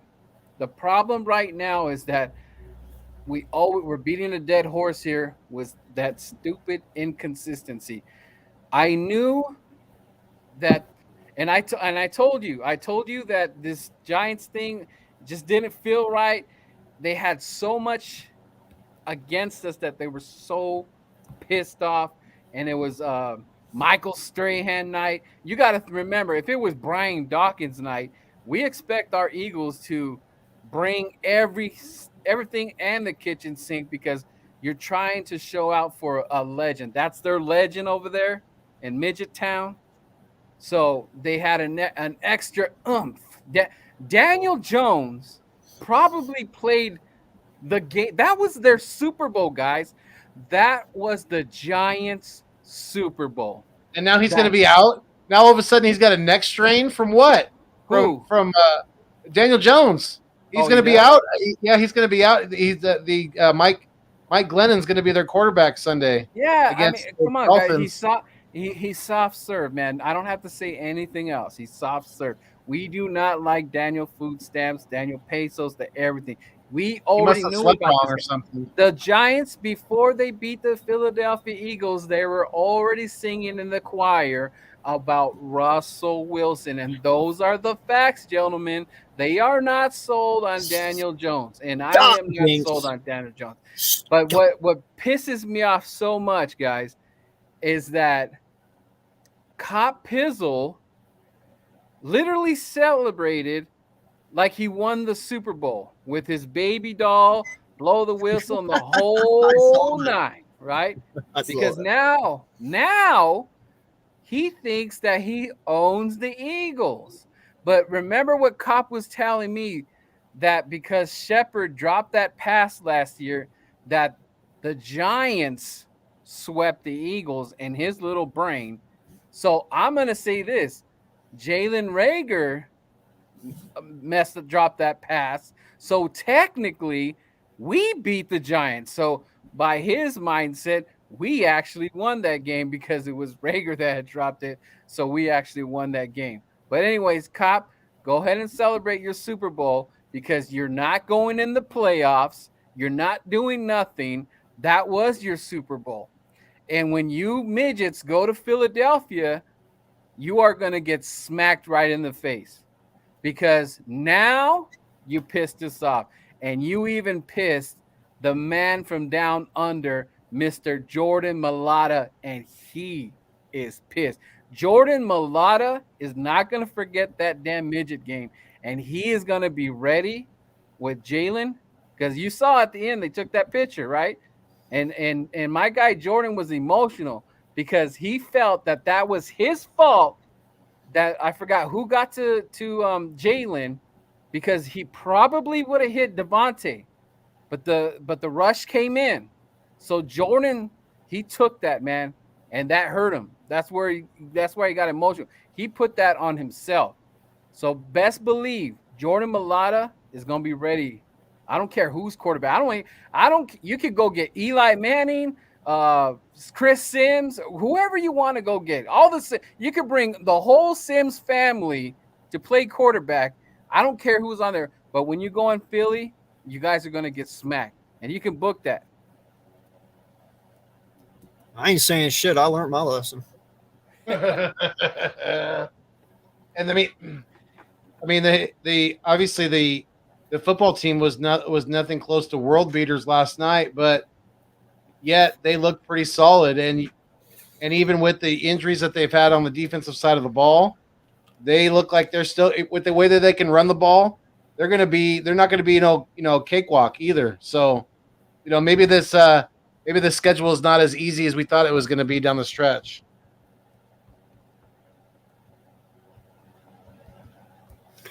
Yeah, no, I think we'll be okay, man. Like I said, I wasn't expecting our loss until at least one of the Washington games, but I'll take it now because I think it's a loss we needed to take to open up everyone's eyes, to bring it back to them so they realize, hey, we can be beat. We are beatable, and I think they'll turn it around. But and this is gonna be, I'll tell you this right now, AK. If Jalen has a repeat performance on what he did against the Giants, how pissed off will you be? Let's say a 3 interception game. And just him. And I'm not saying like I want him off the team or anything, but I'm just saying for him to do so, if he repeats a repeat offender, how pissed would you be? Fuck you, Joe. Jimmy G effect. Fuck you, man. I came in incognito, my guy. I didn't want to piss anybody off. You guys are fired tonight. I'm not gonna lie. Listen, man, I am out of smoke right now, so my temper is a little bit more wild. I noticed that, my guy, but I'm here for you. Okay, if you need anything, I'm here for you. It's funny that you say that, dude, because you know what? I play Vanguard. That's Call of Duty on Xbox with Gio and Madden with Gio. And dude, we played all day today, right? Because he was off. And no lie, he's like, bro, if you were this comical and this outright in your streams, he's like, your shit would be way better. And I was like, yeah, that's because I haven't smoked today. And he was like, oh, that says everything. Well, now you get to see the me without that. Well, like I said, I'm here for you, buddy. I mean, when you have to become a Giants fan, if you need help with backgrounds and channels and changing stuff over, I'm here for you, man. I'll help you out. No problem. I mean, we're going to definitely welcome you to the club. Listen, man, why are you doing this to me? Stop. It's not going to happen. I'm not becoming a Giant fan. Let it go. Oh, okay. I just, I mean, like I said, man, I don't want to see you suffer, my guy. I'm just trying to help relieve the pain. I mean, I would be in worse pain with you. You have Daniel Jones. Yeah, it's all love, my guy. It's all I support. know, That's man. why I'm here, man. I love it. It's all good. Hey, what's going on, my guy? Yo, what up? What up? What up? What up, fellas? What up, King? What up, King? Chilling, man. Chilling. Hope everybody's well. Hope you guys had a great Thanksgiving. Yes. Yeah. Yeah. Cowboys lost, topped it off. Facts. Right. That turkey tastes better when the Cowboys lose. All right. Oh yeah. Oh man, That was we're the all whipped going cream. to celebrate that one. All right, I can go. I don't remember them. Yeah, I don't remember them losing 2 games in 5 days, and I've been watching football for a long time now, so I know, right? I don't remember that. that. Well, it's about to be 3 in 10 days, isn't it? Yeah, they play the Saints, right? They play the Saints on Thursday. So, I so think it's about to be 3 losses in 10 days. Ooh. I think Yep. the Saints are going to be ready, man. Malcolm Jenkins, he loves playing them Cowboys. Well, Cooper's going to be out because he's still lingering from the COVID stuff. Yeah, that's Really? right. Yeah, Wow. they don't have their head coach. He's not going to be there. The defensive coordinator is going to take over head coaching duties. I don't So- think they've had their head coach for about a month. But hey, but they need their old superstars to be able to win the game. Yes, They need yes, they superstars. do. Or else Even they Stephen English. just they keep making that. You're right, because then they just have a whole bucket load of excuses. Oh, we didn't have this guy. Oh, we didn't have that guy. Oh, we didn't have our 2 top pass rushers. Right. Well, we all have to suffer through injuries. So, welcome to the club.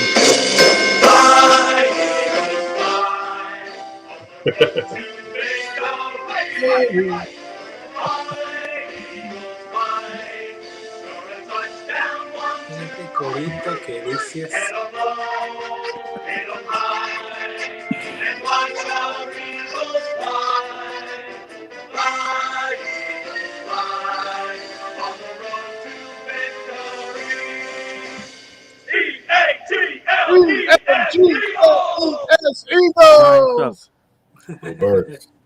Joel's like, fuck me. What did And he's I out. Is that I just know it another way. That's all. But I wasn't. Yeah. Gonna, Yeah, no. Those aren't the lyrics I remember. Yeah, most of them. forgive me, guys. What's your name down here right below me? It's Joel. Classified 3 Up is my channel. Classified 3 Up with Joel. Classified. You want to go by Classified or Joe? Joel's fine. Hey, Joe. So, tell me the truth. How tight were your ass cheeks on that game? Bro, I thought, man, you know what? I got proof At the end, right up there what I said. So I'm going to let him take over right here. Oh, no. He asked yeah. you, sir. He asked you. Yeah, No, but no, you no, know no. what? You're my solution because you're my witness. What did I tell you, AK? And you No, said, we're gonna No, win. no. You said you were gonna win. I Okay. didn't believe you. No one fucking believed you. Don't act like I know anyone believed nobody you. did. He didn't even know he I was said going to we're win. going to win against Miami, and No, I'm everyone's not like, "Are you?" I'm still getting shit on. Are you kidding me? That's crazy. even with Glenn in It that is. quarterback, you think you guys are going to win? You know what? Listen, I like Kitchens as a play caller. I like what he did for Baker Mayfield, and I don't know as if it's the quarterback or if it's the scheme. Okay, now this is the second week. He's got a few more plays. He's going to have a little bit more to play call. Glennon's been in this system for the beginning of the year. Look, Glennon is a backup quarterback. There's no ifs, ands, or doubts about it. He's not a starter. However, we beat the Seahawks with what's his name last year, and he just beat the Seahawks again last week. Or a Colt week- McCoy. Colt McCoy. Thank you. Okay. All right. So anything's possible, but it's going to be interesting to see the play calling. It's going to be interesting to see if there's going to be any O-line changes. It's going to be, okay, we're missing Daniel Jones for a week, but let's see what this defense can really do. Let's see if the offense can do anything. And not only that, we get to see a different quarterback, and this is going to also point out the flaws. Is it really Daniel Jones? Was it really the play caller? Was it really the offensive line? I mean, I'm going to see a lot more about this team, and we're going to understand where this team is really going right now. You know, win, lose, or draw. I don't know. I had a stinking feeling we were going to beat you guys, and I got that same feeling when I look at the Miami game. And I can't help it. You know, you guys had a lot Gas. to. It's that gas. game was very important to you guys. it is. Miami's got a hell of a pass rush. And you know what? I will forgive you guys beating us, but you got to do me a favor. Somehow, some way, you got to beat those Cowboys. I don't know how you guys are going to do it. I don't know what you guys are going to do.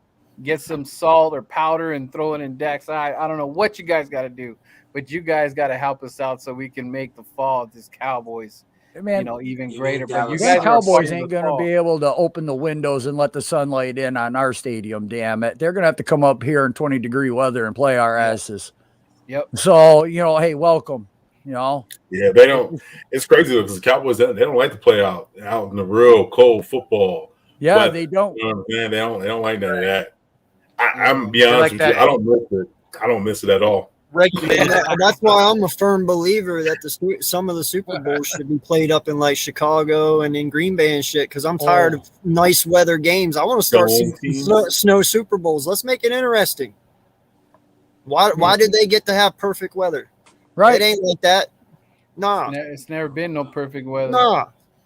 Like let's do some outside in Green Bay Super Bowls and shit. Or even Oh, Kansas man, City. That's cold. Right? Yeah. Look at it. Let's make it interesting. Right. I agree. No, the Saints aren't healthy, and they're not going to be healthy. I mean, Kamara is still out. Taysom Hill's starting quarterback though for him. Yeah. Well, what's he going to do? Well, Run. Well, yeah, that's about it. I mean, his game plan is limited because you guys there's see another that guy that extent? just can't throw the ball. He can't. If Super- Bridgewater Did you guys see can the beat extension Dallas, that they gave him? he can beat him too. They gave Taysom Hill the bag. I mean, for Oh, Yeah, being they did. Oh, mil, yeah. bro. Yeah, They they got like did. 40 mil, man. Where the hell are they getting this money from? Well, they stretched it out. They stretched out his year. Ooh, boy, did they ever. Ooh. Yeah, they stretched They out his make a year. lot The of thing is, gumbo. though, he's a Swiss Army knife, so they can put him at running back. That's why they paid him tight so end. much. They make a lot of gumbo in New Orleans, so that's how they paid him. Yeah. You know, not gonna lie, just talking NFL. I mean, the Rams are really surprising me right now. Wow, yeah, I'm not 3 in a surprised row at they've all. lost. They're They're falling dumb. apart. I'm not They have surprised. really Did they fallen just apart. lose? They just lost Aaron Donald, right? Got To ACL? They lost to Green Bay. What? Did they the other really? night? Yeah, Aaron, they no, lost Aaron Donald towards No, ACL. just- Yeah. Did he really? Wow. Yeah. I didn't Oh hear that. wow! I didn't hear that either. Yeah. Oh, they're done. wow. But unless Hey, you're going, it's- they got the only person they probably can count on now is Von Miller. Cameron's got an announcement. Oh my God. I hope it's a Cameron good Holmes. one. He's not related to Mark Holmes, is he? I That'd be don't think so. With a Reggie White Let us know. picture? Nah, I don't think Eagles so. sleeping.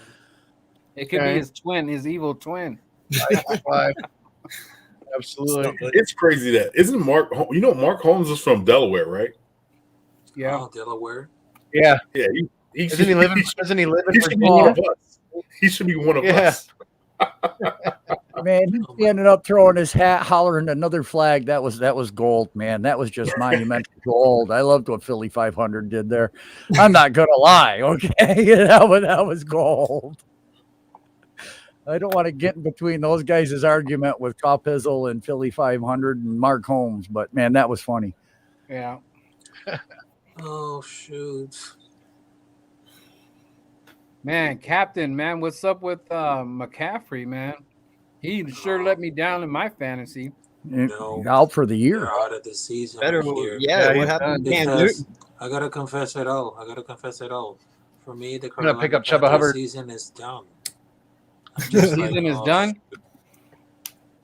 You think the It's season's not done? working. It's not working because we just waste so much time to return to the Cam Newton and Christian McCaffrey. It's done, but and I'm Yeah, still. you guys don't even paying. know who your quarterback is going to be. Yeah, yep. They need a better quarterback, so I'm very pissed off about the decision of Maru putting Cam Newton on the bench and getting to PJ Walker. But for me, it's Yeah. done. For me, it's I feel bad for Cam Newton, man. I actually yeah, do. would feel that. But what else I can do? What else I can do? Because I just feel like I'm not happy at all with the Panthers. I'm not happy about the Panthers. But There's not much to be happy about. Yeah. having a conversation with you guys, Foothills, Eagles Uncensored, Joel Birdman was good, and also came right here.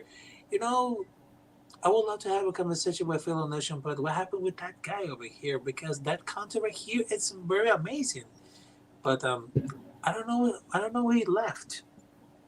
Who? Yeah, take off. Oh, Notion? Yeah, he had to go. Notion. Yeah, he had to go running some errands. Yeah. Yep. Yeah, but the best thing that I ever done because of what I Yeah, learned. Yeah, that was awesome. Here, Cam Newton, that family car, an old build getting passed around for a bare minimum. Oh my God! So King, What up? you got ear to the streets on the east. You hearing anything? Kind of. I heard this, man. What's up? I heard that Hurts is not really that hurt, but someone wants to see Minshew win. Did you hear anything about that? I haven't heard anything about that. Yeah, I forgot who I heard it from, but I was like, no way. And I'm like, I didn't hear anything from that. I actually hit some of my sources up to figure out, like, because it was just crazy how everything like just crashed and burned for Jalen Hurts. Yeah. And so I was talking to one of my sources on the higher ups at the front office. That person told me that they were sold. They are sold on Jalen Hurts. He's going to be the guy. The first three round picks, it looks like it's just going to be built on defense, and they're going to get another wide receiver. Exactly. And then he puts out that horrible display of football, and I'm a Jalen Hurts fan. The first interception, that wasn't on him. That was a PI. That should have been called PI. Right. The second one, that he was boo-boo the fool for that one. I don't know what the hell he was doing.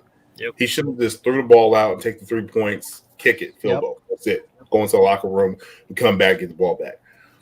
The third one, I have no clue what he was reading. I did see that Quez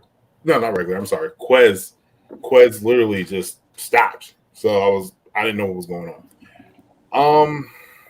And so with that being said, there's a lot of talk about, is he the guy of the future now again?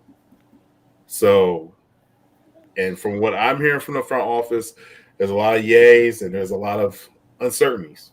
They don't know. They don't even know. It's just like you don't need a game like that. I mean, his numbers were ridiculous. I don't even want to. You see his quarterback rating was like 17.5. I mean, it was very sad, very, very, very sad. Yeah. But it's like, because we're just asking for that bare minimum. He's gonna have that bad game, but we still expect, that enough. I mean, Boston didn't help the situation, and my man Boston was on fire. He was doing he was grooving. He was grooving. I felt Boston through the screen. I said, dude, you want this game. This is your game. He was grooving. And man, he gets that. I forgot what the giant player was that did that sucker punch and bam. Yeah. This is my thing. I think, and AK, you hit it on the head when I heard you guys talking. Thank you, bro. Every quarterback is going to have a bad game, correct? Yep. I mean, I don't know if y'all see Russell Wilson yesterday. He looked terrible. Aaron Rodgers has his times. Tom Brady has had his bad games. So you can't pinpoint it off one game. You have to be able to give him a chance. So if you're going to have a young quarterback and you're going to see, hey, this guy can be our franchise quarterback, you got to give him time. It can't be, oh, he's up and coming, and he's gonna run with the the Bulls and everything. He's just gonna make everything happen. It doesn't happen like that in the NFL. Name one quarterback that's happened to. Yeah, but King, the only reason why it happened to Russell Wilson because he had an amazing defense and amazing talent around him. But that's we are not in any position. So we're not in any position. And I said, trust me, I'm being super critical because I know what you're saying about the naysayers. If the naysayers are in there saying, I don't know, man, maybe we should do something crazy. That's why, like, that game, I'm like, please don't do that. Please, I know what you're saying, Birdman. But if you look at Russell Wilson's game yesterday, he totally, or not yesterday, but when they played, I guess Monday or Sunday, whatever, he totally missed DK. Okay, totally missed him. Yeah. Russell Wilson is 33. He's been in the league for many freaking years. That's a guy I don't expect to miss an open receiver. Yeah, but you know the guy that is 22, I expect him to miss it because he's. You know what Russell Wilson is doing, AK? He is pulling a Carson Wentz. He wants out. I don't give a shit about that. They're not my team. I'm just telling you what I know. No, but I'm saying that's why Russ is playing like that. He's not in it. Just like Carson gave us a whole year of that BS. Look at what they're saying about him right now. They actually think Carson Wentz is Joe Montana. Do I believe that? They're only winning because of Taylor. Right. Exactly. But they're still giving him all the props. Yep. Listen to what they're saying. But we know that's how that works, man. When you win, the positive is on the quarterback. When you lose, the negative is on the quarterback. Yeah. Everything is not on Jalen. It's a team effort, my guy. It's not all on him. I get it. He makes dumb decisions sometimes. But for Christ's sake, he's 22. Let him make his dumb decisions. That's how he's supposed to learn. You think Lamar would have had his MVP in year 2 if they just got rid of him after year 1 and didn't let him learn? Like, you think Carson would have had his MVP run in year 2 if they were like, oh, you went 16-16, never mind, get out. No, you gotta give him time. He's 12 games in, man. Lamar Jackson is gonna be a bust because he has MVP. All that talent. He just got MVP. What do you mean? So what? Did he go to the Super Bowl? But he's the most valuable player in the league. And he does nothing. nothing. I'm not gonna vote for Lamar Jackson, but I'm sorry about that because he doesn't have a quality. I got a question for the panel, and this isn't a shot, but I'm just curious to hear what you guys think. Did the Giants defense lead the way for other teams to figure out how to beat your quarterback? It's just a question. I mean, I've heard you guys talk about everything and what he needs to work on in his difficulties, but did the Giants defense show a path of what to go against Hurts with, letting them run the ball and making him throw? Nah, you guys played a basic cover 3 the entire Yes, we did. You played a basic cover 3. You hit the crevice. That's what we used to call in the high school. You have your quarterback, you have your defensive line, and you broke it. You know what I mean? So you build the crevice. So you make sure your quarterback can't go left, right, or exactly. You contain him. But most of this game that we just played, y'all, we shot ourselves in the foot. Yeah. Okay. If it wasn't for Nick Herbert, we win that game. If it wasn't for Jalen Rager missing the touchdown, we win this game 21-10 or 20. What was it? 14-13? We would have won. Yeah, we win this game. It was all shot and self-inflicted wounds. Yeah. You know what I'm saying? Like they called back Boston Scott because of Nate Herbig. And that was a terrible hold. I have no clue what the hell he was even doing. Bro, you 6'5", 6'4", 200 or 300 pounds, and you telling me you block a DB like this instead of getting your big ass right in front of him and just block. That's crazy to me. I have that defense was that was ridiculous. And like I said, it was just a question. The only thing I do say I had to give you I'm sorry, Birdman. I just want to finish this real quick. I will give you this. You blitz the defense, they blitzed on the edge really, really good. Gotta give it to them. But everything else in that, it was a basic cover 3. Okay. Yeah, it Yeah. was, and I think that the game plan was just to let you guys entice you into running the ball, which is where you have 200 yards, but containing Hurts so he couldn't make that, one read, and then how he likes to run to the right. I mean, I've watched a few of your games, and that seems to be what he likes to do. See, and that's what AK. What was AK? As- Philly Foothills. Yeah. Last time we was on. Remember last time we was on the pod? How many times did I say, "How do you beat Jalen Hurts and the Eagles?" Force Make him. him roll to the left. Yeah. But that's what I love about it, man. And that's why I try and keep telling people. Like, everything that you see bad about Jalen Hurts, it's all fixable. It You is. can literally fix it in an off season if you want to. Yes. Okay? And everything that you like about him, no one else has. No one else in this draft coming out has what Hurts has. Athletically, mentally, nothing. He's the most calmest, cool dude in the huddle during a play at 22. Imagine what he's going to be at 32. Give him 10 years, man. This kid is going to be a beast. He's a leader. He is a leader. These guys fight Think for about him. it, though. Think about it. We all play sports, right? Yeah. And when our confidence is down, and you have your leader, and he looks at you, and he's like, "Yo, listen, if you're open, I'm going right back to you." Yeah. He had the balls he had balls to not hit the shutdown play with Boston Scott. He went for it with Jalen Rager. He just dropped the bread in the basket pass. He went back after again. Yep. So that tells you that what type of leader he is. Mm-hmm. I mean, look, you have that leadership skills and you don't. Then you have those guys like you like, man, I'm not giving him the ball. He's just going to fumble and bumble. You know what I'm saying? Hey, Joel, do you believe that Daniel Jones? Okay, see how we're talking about Hurts, that we can fix him and all that, right? You're 3 years in with Danny. Can you fix him? You know what? I saw improvement just the last game against you guys. Yeah. I mean, the way he maneuvered in the pocket, the way he stepped up, he was stepping up a lot. He tucked the ball and he would run. That's what I wanted to see out of him. I wanted to see him control the pocket more. Yeah, but Daniel has had a game like that with us where he ran all over us. But well, you know what? Those are RPOs, though. That was RPOs, and they constantly run him with RPOs. And I'm so tired of Daniel Jones running an RPO. He's not an RPO quarterback. He's got speed, yes. They had some design runs for him too. Yeah, they did. Yeah, they do. And he got hurt on that design run, the second play of the game against you guys. I don't want that no more. Right? I don't want that no more. On the Tampa game, Joel, he was still able to finish. What was going on with Daniel? What did you see there? Why he was struggling so much?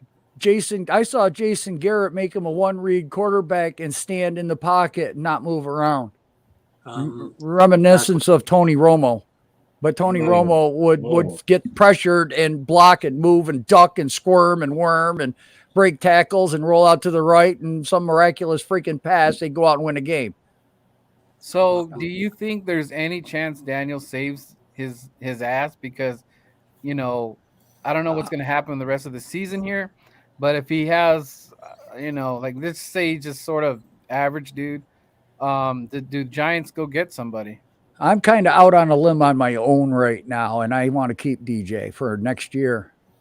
We got the draft capital to fix a lot of holes. Like I said, I saw improvement in Daniel, and everyone's like, well, we didn't score enough points. And I didn't expect to put up a lot of points.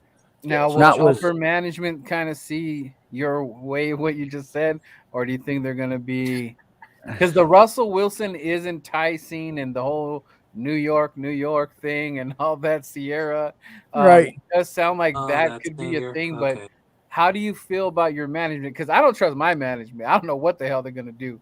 So that's why I'm very critical of my quarterback. So do you think – right now it's looking like John Mara and Steve Tisch had a little talk after the Tampa Bay game.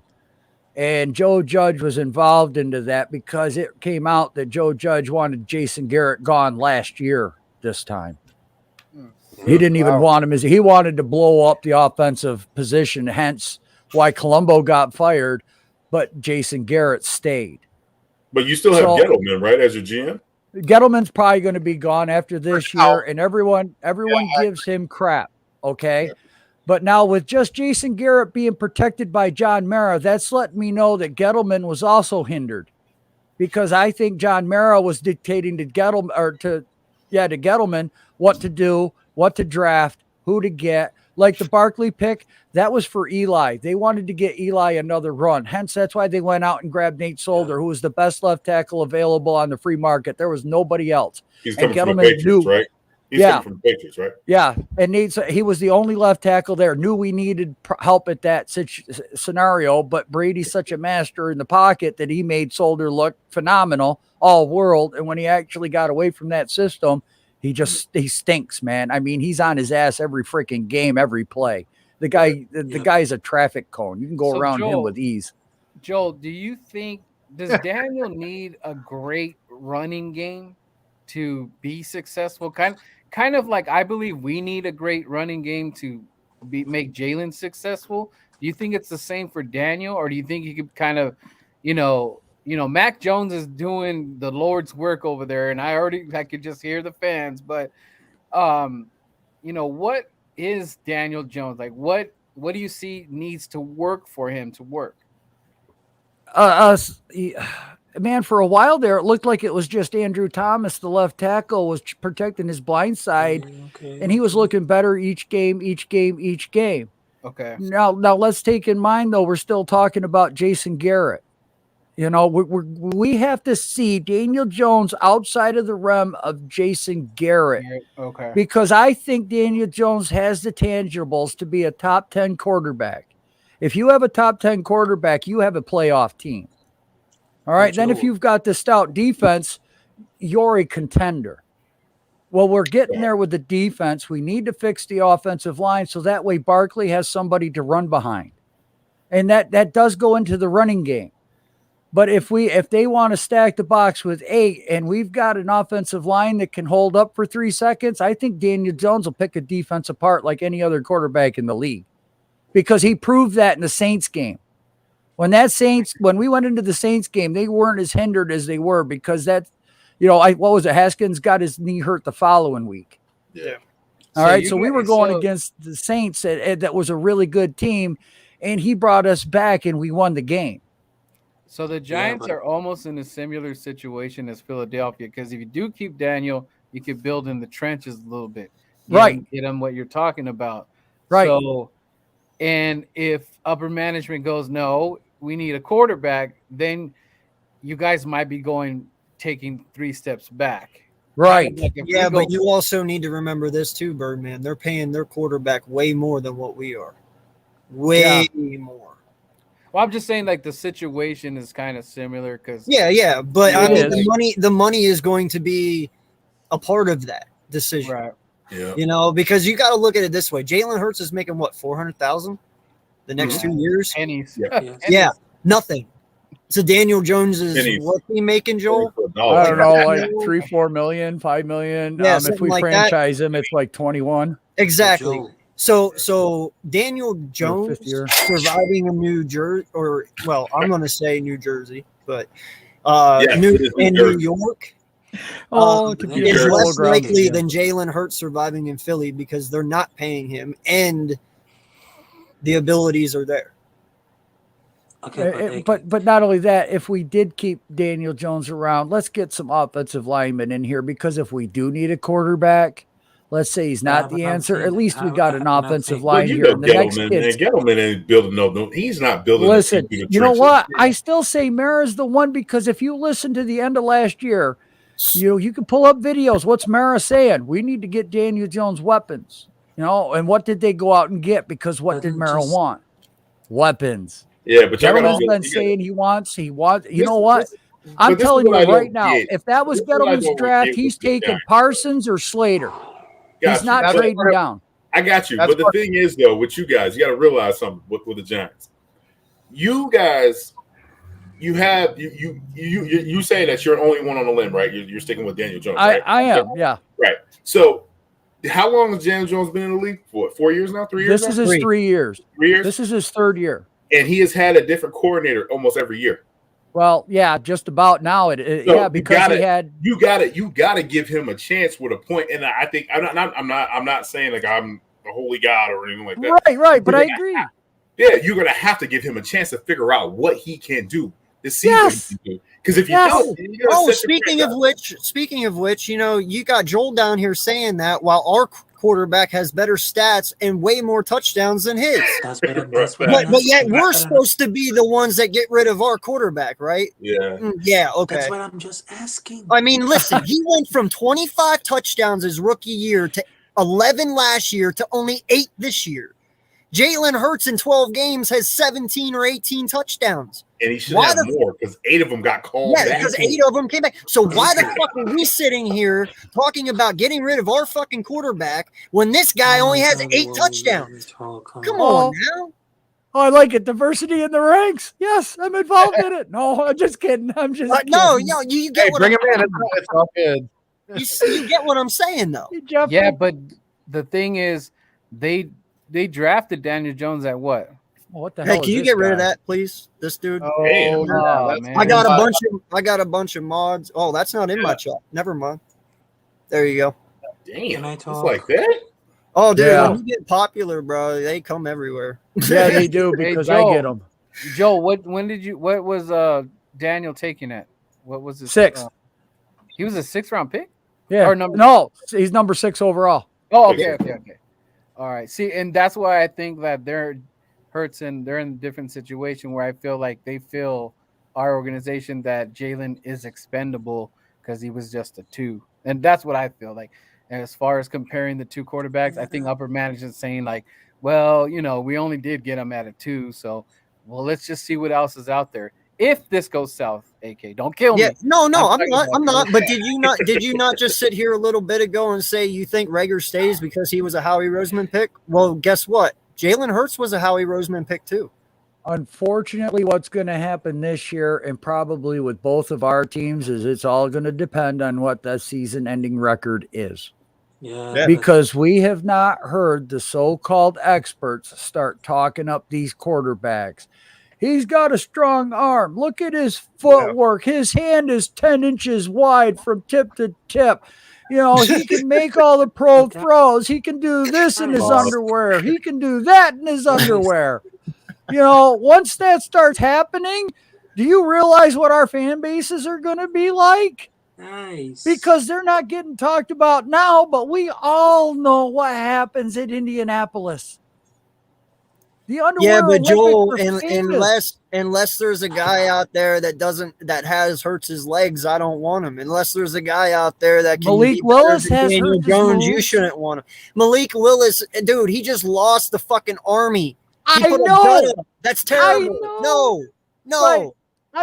Dude, I know. Malik. But wait till these guys start talking about him. Oh, for sure. I don't You care. have to do that. You have to do that. You have to hype up future quarterback. But I'm not saying I want it. I'm not saying you want it. I'm telling you this right now. If we get Malik Willis in the draft, I am breaking everything live. I'm telling you that. You might not even get mad at that because you're a Giants fan. I got to get you a Jones jersey. Oh, wow. Love, man. It's all love. I'm trying to cheer you up, my guy. There's no cheer right now, man. It's all gone. Listen, they took my Thanksgiving, rolled it up in a ball, shoved it up my ass so far, I don't even know what food tastes like anymore.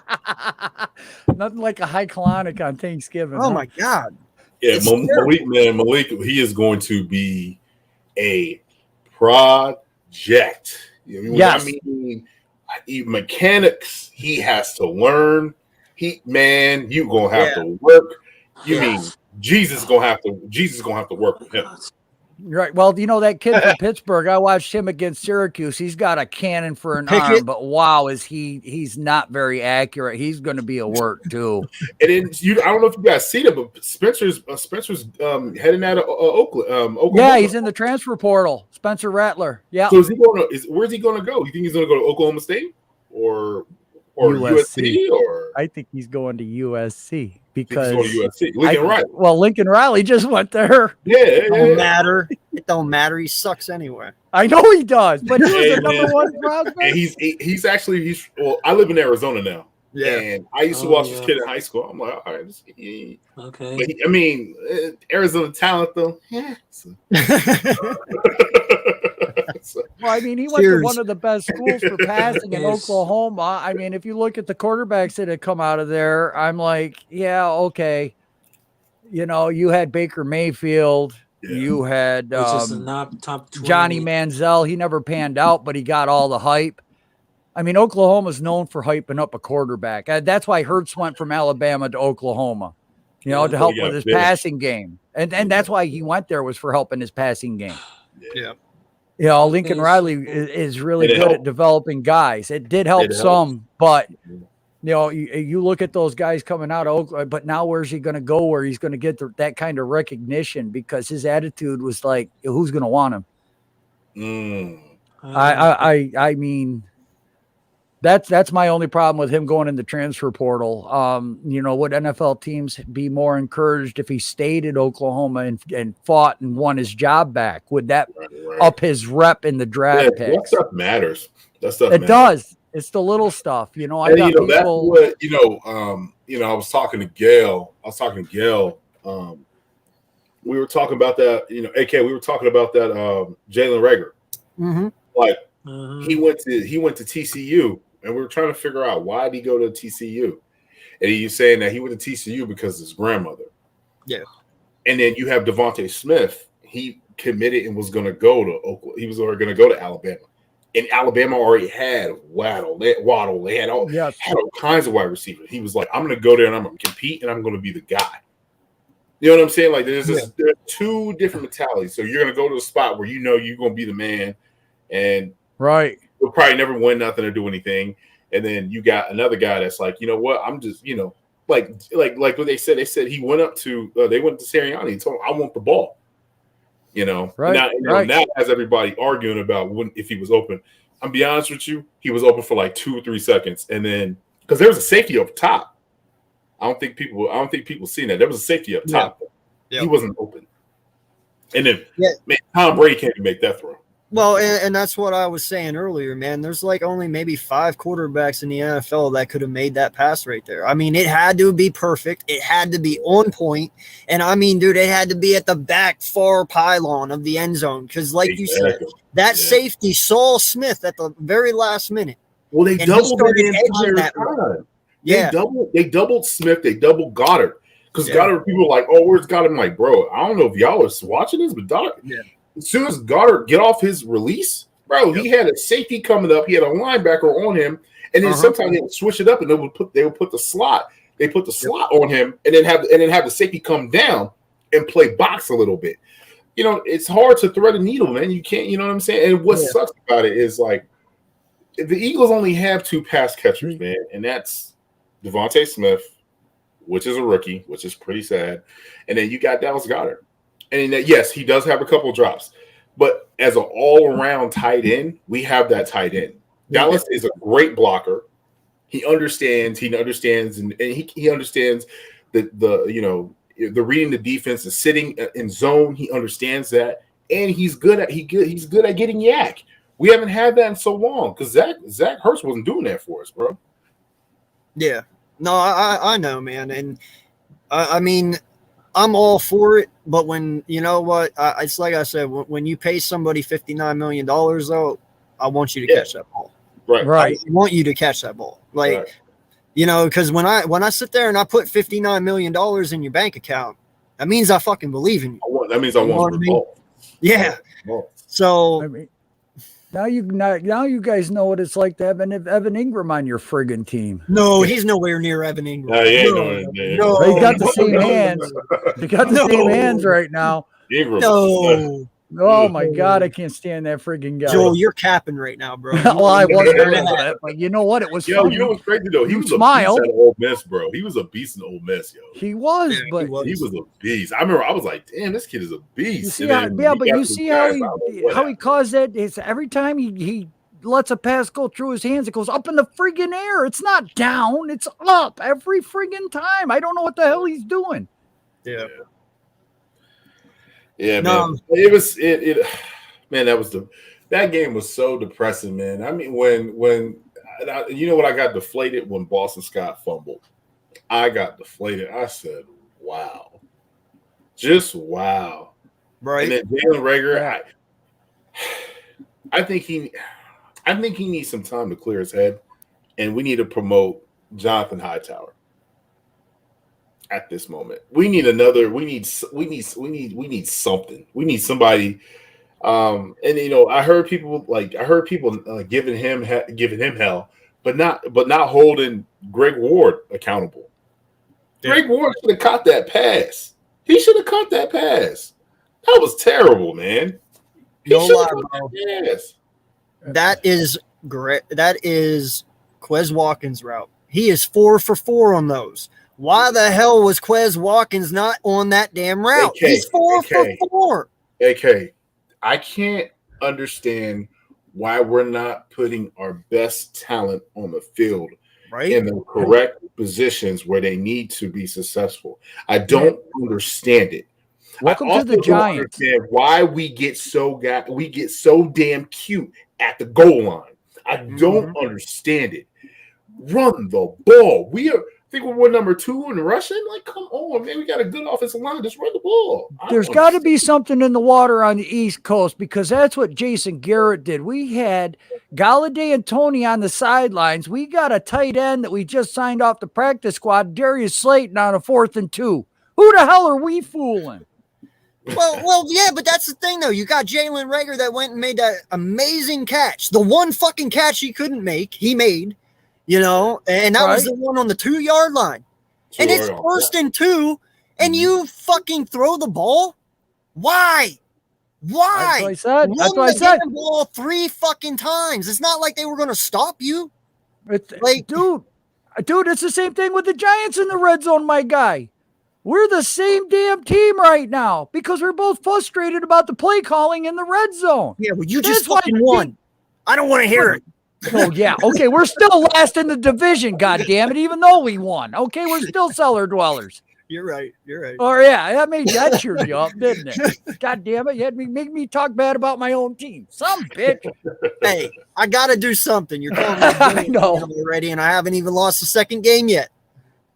Well, I mean, if you want me to cheer you up, I got something over here that'll cheer you up. No. Okay. Oh, man. So I got a question for you, King. And actually, you can answer this one, too, because this pertains to your team as well, Joel. How do you feel about revamping the wide receiver core from not Smith, but from him on down? As in Quez, Reagor, like in free agency, if we went out and maybe possibly got 2 wide receivers in free agency instead of 1, say Chris Godwin and Mike Williams to replace Quez and Reagor. Because, I mean, like I said, man, we need talent. We do. And they're well leaps and beyond anyone else rather than Smith. So, I'm okay with that. I'm okay with investing money in wide receivers because you need it to work. And I said that. Build the offense in free agency, build your defense through the draft. Right. I'm all for it. And that's probably some of the things that's frustrating to Eagles fans, and they're getting really upset with Jalen. Jalen's not going to hit every throw. He's not. He's going to leave some pass. He's going to leave some players and they're wide open. Yeah. It's life, man, and there's no such thing of a perfect quarterback. So I think people need to start just chill for a little bit. But far as getting some, we are desperately need for a veteran wide receiver. Desperately. For instance, and I know people don't like him, but Alshon Jeffrey's catching that pass. Yeah. You know what I'm saying? Alshon's catching that pass. Even Nelson Aguilar would have caught it. I'm sorry to say it. That's crazy. But even Nelly would have fucking caught that ball, bro. I don't know about Nelly, man. I do. See, Nelly, to me, I feel like Nelson Aguilar was one of those guys, he need big brothers around him. Yeah. Or he needs another wide receiver that's good, and then he'll be okay, you can make that catch. I can do that catch. He's just he seemed like that type of guy. You know what I mean? Well, he Like, had a good year in the Super Bowl year, and then he had oh, a good yo, year last year with the 2017, Raiders, and 2017, he's having a pretty decent one with the Patriots. So that's what I'm Yeah. saying. Right? Nelly would have But caught that he ball also, if he was but in there. he's also around good wide receiver group. He has Kendrick That's Bourne true. over there. Kendrick Bourne is balling. And the reason why he's balling is because he didn't get the opportunity that he needed when he was playing with the Niners. He's getting opportunity what he's doing, what he needs to do with the Patriots. And he also has a decent quarterback in Mac Jones. I got to give it to him. Mac Jones is actually, he's good. And he fits that system in New England. Mhm. You know what I mean? I mean, the thing is, though, is, what's crazy is like there's so many wide receivers out there for this summer coming up. And the thing that really intrigues me is where's Devontae Adams going to go? I know he's going to break the bank, though. So I definitely know he's definitely not coming to Philadelphia because we ain't giving no $100 million to no wide receiver. Plus, he's going to go with Aaron Rodgers anyway. He already Exactly. So, and where is he going to go? You know what I'm saying? Like, there's just so many. There's so many. Minnesota.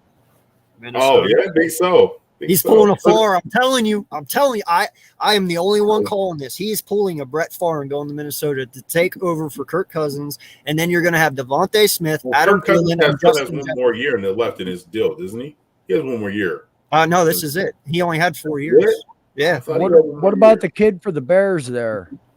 Justin Fields? Justin Fields? No, the wide receiver. Mooney? Mooney?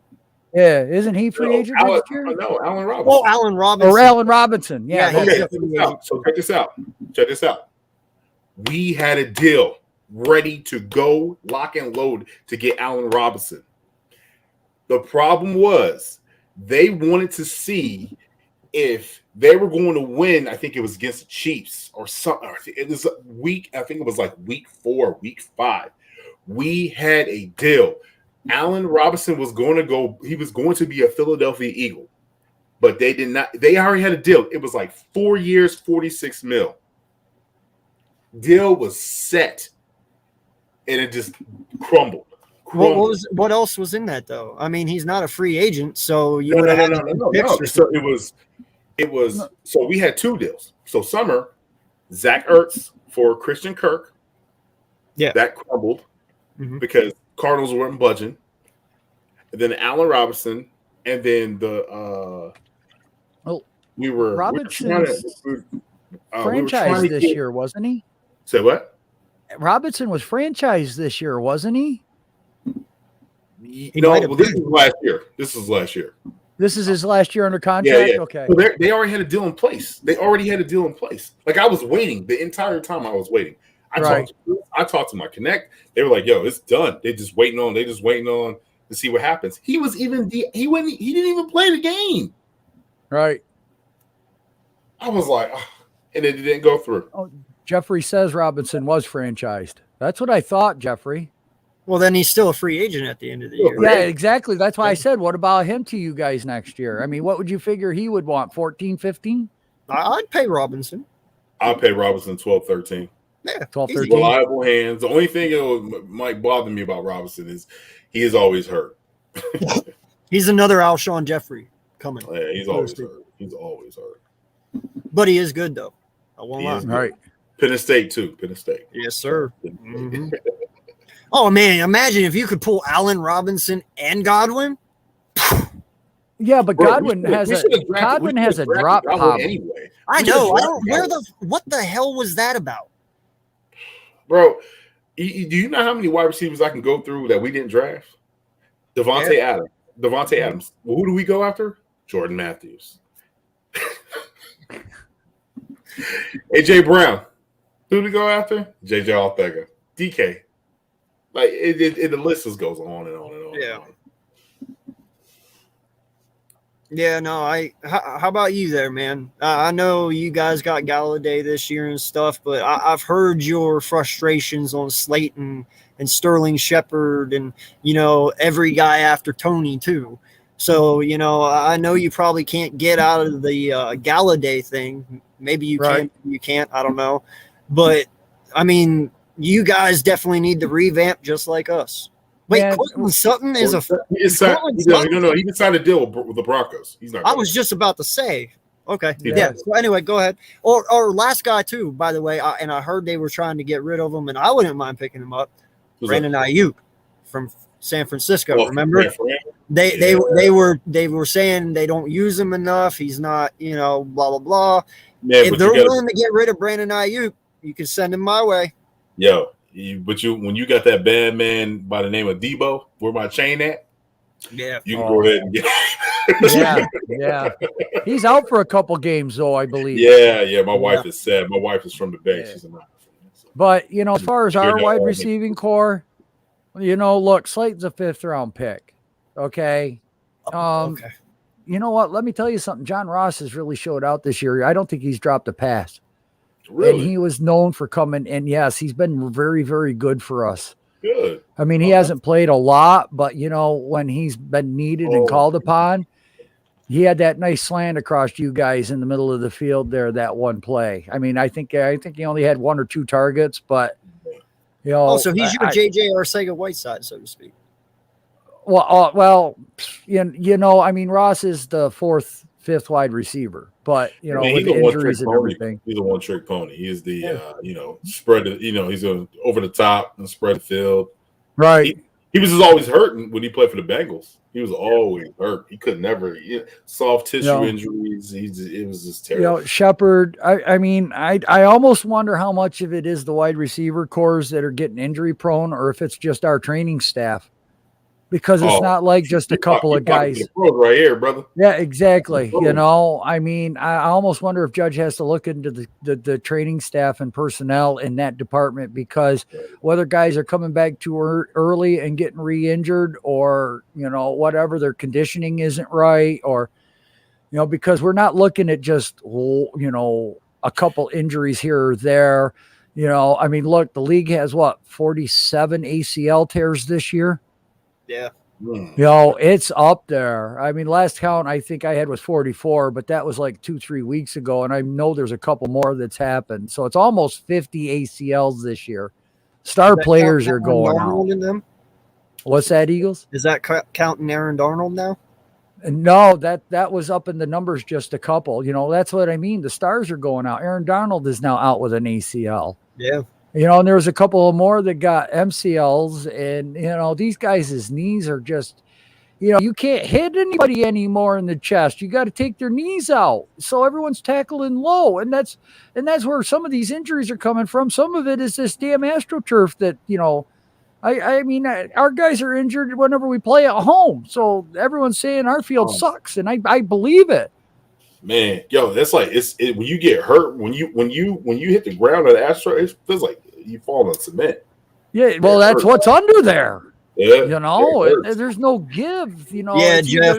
Aaron Darnold tore his ACL yesterday. Yeah, he's done. But I like Galladay. I do like Tony. I mean, that guy's electric. He's going to be a playmaker. I mean, I'd like to see him in a Tyreek Hill role.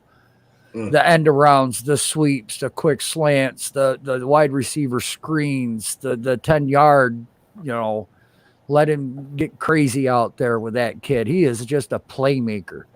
The Robinson kid I like also. He's 6'6", but he's not getting much playing time. I mean, we're not calling his number a lot. Yeah, we picked him up from Tennessee, so it's not like he's a rookie. I said I like the Ross pick. I wouldn't mind, and we got 2 third-round picks, 2 fourth-round picks. Either the 3rd or 4th round, I'd like to pick up another wide receiver just to make these guys battle a little bit more, a little harder, and have that depth on the practice squad. But as far as Shepard and Slayton, I mean, Slayton will make a play, and then he'll drop a ball. He'll make a play and drop a ball, or he's hurt, or he was killing us. Yeah, but in the past, not this last game. I'm 50-50 on him. Shepard, I mean, I loved him coming out of Oklahoma. I still remember the first year he played with Eli, and he was catching everything with Beckham. I thought we had a great 1-2 combination, but he's just a concussion away. Do you really want to take a chance with this guy, giving him $10-12 million a year? I mean, that's not expensive for a wide receiver, but that's money that we can use elsewhere. You know who he because- reminds me of, Joel? You know who he reminds me of? He reminds me of, remember Steve Smith from USC? Yes. Yeah. That's who he reminds me of. Every time I see him, man, I'm like, man, that's Steve Smith all over again. And he came to Philadelphia. He played terrible. Yep. I remember that. Man, I terrible, man. I talk old school Eagles football with AK. He knows I can do it. I remember a lot of the old guys, the old players. I mean, I remember, Reggie White, Jerome Brown. I mean, Yeah. Samuel, Cromartie. I want that winning rivalry back so bad, where like the worst team in the AFC was 9-7. I want that back. We'll get there again. It's like I tell you, man. We're the best. We're the best division in all of football. I know. We've won for so fucking long. It's okay to suck for 2 or 3 years. Let them talk yeah, shit. It's been 10 here, goddammit. On top. Yo, I know. So eventually, let them talk their shit, because eventually we'll be right back on top, and everyone's going to hate us again. So, but think about it. We're the only division. We're the only division where everybody has a Super Bowl. Right. We're the only division to ever beat Tom Brady. Yes. Except the Cowboys. Well, yeah, and Washington, but I'm saying us, us here. Yeah. Speaking of the Cowboys, do you guys think the Saints have any shot of beating the Cowboys Thursday night? Is Alvin Kamara back? No. Limited, not practice. Do they have Lattimore and shit on defense though? That I don't know, but I do. Kamara's been the big ticket news lately. So if he's back, I don't know if they're talking about it or not. Well, I know they have Mark Ingram, so I'm not too worried about the halfback role. Oh, he's back? Yeah, they got him right at trade deadline. They got him back. Yeah, I know he's back, but is he back from being healthy? Oh, I didn't know he was injured. Yeah, he injured his knee last week. He didn't play last week. Oh shit. Okay. They had a rookie running back, but yeah. Defensively, I think they'll be okay. I mean, their defense is still their defense that they had last year. They still have Lattimore. They have good corners. They have Jenkins. Sure. They have a good D line. I think defensively they can hold up. I just don't know offensively if they can. No, they're going to need to rely on the defense a lot, like pick sixes all day. Sacking Dak. Yeah. Cameron Jordan and all those guys. They got to definitely step up. It is Davenport. Well, wasn't it one of the defensive linemen was just suspended for 2 games for Dallas? Oh yeah, for smacking the Raider. At the end of the game, he got 2-game DQ. Yeah, but now they just got they're about to get Lawrence back. Yeah, but Cooper's out. No, they're about. Amari Cooper's been battling the COVID thing. He's still not feeling good. I'm talking about their defense, though. The defense. Yeah, their defense. Lawrence is coming back. I think somebody else is coming back from injury as well. Oh yeah, the other lineman. Yeah. But whatever happened to what's my Bull's name? Jalen Smith. Whatever happened to him? He got cut from the Packers, right? Yeah, he got cut from the Packers, and nobody's picked him up since. Wow. Dude, I heard Jalen. He's really falling off, man. I have a couple. You know what they should do? You know what they should do? The Eagles should pick him up and make him a defensive end. That's what they should do. Well, I think that's what Green Bay tried to do. I do too. Oh, they did. Yeah, but I think he just because I have a couple of friends that I play Madden with, and they're big Green Bay fans, and they said he just fell off. Yeah, that's why Dallas got rid of him. Cameron Holmes said Lawrence ain't good though. He getting paid. He getting paid for no sacks or they call it pressure. I think the Dallas's best defensive lineman is my man from Nebraska, the one Brandon Gregory. He's the best defensive end in my opinion. Tristan Hill, that's the defensive lineman that got suspended. Okay, thank you, Jeff. Appreciate you. Yeah. No, man. I don't know what we have to do anymore. I mean, I do know that I don't know about y'all and if Gettleman does it, but I know how he picks our 53-man roster. Okay, he does. So, in a way, this shitty-ass season at this point, Yeah, it kind of falls on him to a point. I mean, I don't consider it that shitty because we have more wins than what we did last year. Yeah, it's one, but it's more. And I do see progress. You know, I do see it. Yeah, last game was a little, but all in all, though, it's one game. If they come out next week and I start seeing it over and over, then I'll start getting concerned. But not right now. Like I said, Lamar just threw 4 interceptions. Do you see Baltimore losing themselves? No. No. So you know why? You know why though? Because they believe in him that he's the franchise quarterback. Yeah. Well, I know we're split. We're split. We're split. But it's hard to play in Philadelphia. AK, you know that. Mm-hmm. We did the same thing. We did the same thing to Donovan McNabb. We trashed Donovan McNabb. We still do to this day. And he is I think he's going to be a Hall of Famer sometime. He'll get his chance. I just think there's some things off the field that he did that put a bad taste in people's mouths. And the whole situation with him and T.O., man, that thing got – you talk about a magnifying glass, man, that was it. That was it. Yeah. You know what I mean? That brought a lot of attention, especially to Philadelphia, and we didn't like that. And I still – man, 2004, bro. That was us, man. Yep. Mm-hmm. We should have 2 rings. Should have 2 rings, man. Yo, by the way, conspiracy theory on this. You said the Rams lost 3 games in a row, right? Yeah. I'm talking about McNabb right now. I'm calling it the curse of the chunky chicken noodle soup commercial. Because if you think about it, who's the new guy in the chunky soup commercials? Sean McVay. Sean McVay is the new spokesperson for Campbell's. Oh my God. And look who was the previous spokesperson of chunky soup? McNabb. So Saquon Barkley. So you tell me that there is not some sort of negative effect with Campbell's chunky soup. I'm sorry, but there is. And the cover of Madden. Yeah, and the cover of Madden. My God, now. I'm never buying chunky soup ever again. I'm stealing that. I'm telling you right now, I'm stealing this. Do it. Listen, this is why I shouldn't smoke, because I'm actually really intelligent when I'm sober.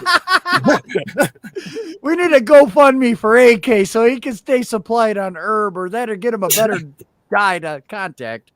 No. I'm telling you, dude, we're cursed. I'm telling you, the Eagles are fucking cursed. We're cursed by a quarterback, and I'm not even playing. Think about it. But we've had franchise quarterbacks. The last quarterback we to haven't. really Not lead since your McNabb. team We've been outside off of and on. McNabb. We've had Randall. We've had Foles. No, I'm Jaws saying was the last greatest quarterback you had outside of McNabb to take you to NFC championship games. Say it again. Yeah. Who you say? Jaworski, yeah, but he was the last one. I mean, Cunningham was good, but he was ahead of his time. That was the reason why I became an Eagle fan. Exactly. Thank you. Besides, I'm from Southside Jersey, Philadelphia. But man, right. Randall Cunningham was my man. The Rock. I can still see Carl Banks tackling him and getting up and throwing that touchdown. I hate you guys. Yeah, but Joel, I still see that Monday night game. Joel, I'm talking after McNabb, though. I'm talking right. I know you are. I'm talking about Cobb, and then Vic, and then Foles, and then Garcia, even. Oh my God! You remember Garcia? We have not really had a consistent quarterback since McNabb. We really haven't. Very true. And it's quite stupid. I'm sorry, it really is. It's crazy though, because you look at other franchises, they have they've had quarterbacks starting there for their franchise at least 5 years, and we haven't. We haven't had a quarterback. Rich MC, that's a Philly 500 conspiracy tinfoil dingbat talk. Hey, Richie, you know what? You might think that's dingbat talk, but you know what? It's fucking true. Look at everyone who's been on the chunky commercial, and I'm telling you, they flopped since that commercial. And guess what? McNabb flopped, Saquon flopped, now McVay's flopping. Am I wrong? No, you're not. That's just it. That's just it. You're not wrong. Hey, Clay Matthews. Clay Yeah. Matthews. Yeah. Think about it. Chunky Soup Yeah, is Clay evil. bro, he went from like the best defensive lineman to like Yeah. Yeah. Yeah, Oh, no, my God. listen, you believe me or not, but I'm protesting Chunky Soup from now on. That's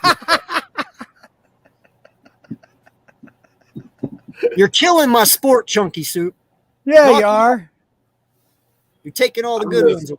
I'm just hoping that the front office gives Jalen a chance and understand of like you can't rush something that has to develop. If you're talking about fertilizer and flowers and growth, then you should follow your own lessons, adolescence. Give Well, it and it's time, like you man. just said, King, if they get rid of him, what's that telling everyone else? We're about to just go right back to square one, man. Yeah, I mean, if you get rid of Jalen Hurts this offseason after that long fucking flower speech, you literally just blew everything out of the water. It's not about fertilizing and growing flowers. It's about, oh, are you a dead flower? Well, here, you're gone. Like, no, you got to grow.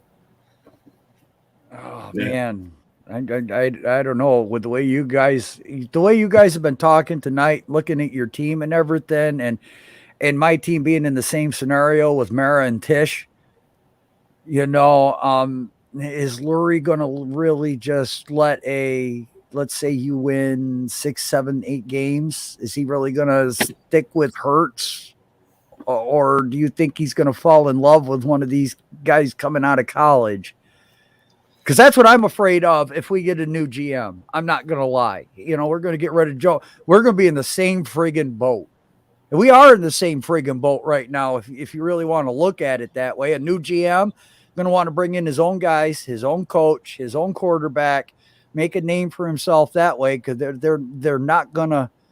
And the way you guys are describing Lurie, it sounds like the same thing I've got going on over here, that he's just going to make a random change and throw caution to the wind and just blow it up to do it, to maybe appease and sell tickets.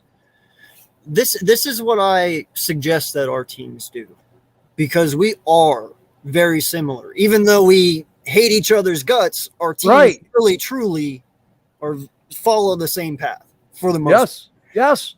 So you have issues with Mara and Tish and Gettleman, and we have issues with Jeffrey and Howie because of picks, because of players, because of development. Well, here you go, guys. I'm going to give you an easy fucking solution. Watch this, learn, and listen. Let your coaches pick the players. No lie. Your defensive coach picks defense. Your offensive coach picks offense. That way, when it comes down to a player sucking, you don't have to sit there and argue, oh, who picked who and what and this and that. No, you can literally say, hey, you picked the player. You're the offensive coach. You wanted him. It's your fuck up. You're the defense. It's you. You can't sit there and say, oh, it's Howie. Oh, it's Jeff. Oh, it's Nick. Oh, it's JG. No, it is literally on that person. That way there is no more confusion. That way there is no more fuck-ups. That way there is nothing. It is strictly down to what it is. Your coach picked the player. He fucked up. Move on. Right. I agree 100%. But are they going to be able to check their egos at the door to let these coaches do that? Oh, no, because we all know that the higher-ups, the GMs, and the owners have the biggest egos of all. Everyone wants to sit there and think the coaches do. Hell nah, bro. That GM and that fucking owner, most definitely. Nah. And to even piggyback off that, okay, like, think about it. We had scouts going to different games and practices and scouting players, and they sent scouts home because Howie already knew what he was going to do. It got to the point when they was in draft, they were in the war room. They picked a player. I think it was Dom. Dom didn't. Howie goes to pound him. He's like, "Get the hell out of my face, man!" Right, I remember that. You make me do all this work, and you're not even paying attention to what we need. Yep. Like, I feel you, bro. Like, listen, you pay these guys millions of dollars every fucking year. They go out 365 days a year. They spend away from their family to scout these fucking guys for you. Right. And then you don't listen to them? Yeah. If I was a scout, I'm sorry, I'd walk into Howie's room, give him my resignation, and be like, "Here you go, motherfucker. You don't use anything that I give you. You don't listen to anything that I say, even though I'm the fucking scout and I have the knowledge. Well, then you don't need me. Do it all yourself. Bye. Right. I'm And not the going to only spend person- 365 days away from my fucking Right. family just so you can do what you want." Right. And the only person that they actually let a coach pick, and I know this from my sources, Davion Taylor was a Jim Schwartz pick. Did you know that? Nope. He was a Jim Schwartz pick. Handpicked. Wow. He was handpicked. That was the only person that they came to Jim. They said, "Jim, what you want?" He said, "I want this kid from Colorado. He's fast. He doesn't have a lot of experience. His religion, but he is good." Right. And how's Taylor turning out, King? And how's he turning out? He's actually working out. He's actually right kind of working out. Just like same thing with him. Gotta give him more time. He just needs more experience. Yeah, no, I feel you, man. I gotta walk away a second. Y'all chat it up. I'll be right back. All right. I gotta get off anyway. I think I hear my daughter. Where's Philly go? All right, you gotta hold it down then. All right, I guess I can hold it down. Hey, I have no idea what the hell I'm going Well, to talk nice about. talking to you, Joel. Philly, Yes, I don't you know too, where King. you went. I mean, it's his thing, but he bounced. Right. All right. Go Birds. Hey, man, good luck to your season. We'll see you in a couple of weeks. Yes, we will. Maybe we'll see you again on another podcast. Take care.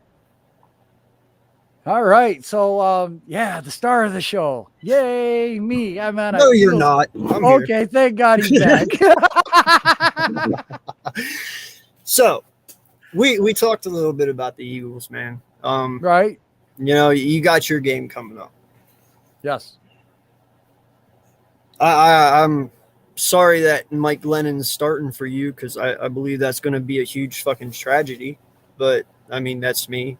I've seen Mike Glennon play before. I mean, he was in Tampa, and my stepson's a huge Tampa fan.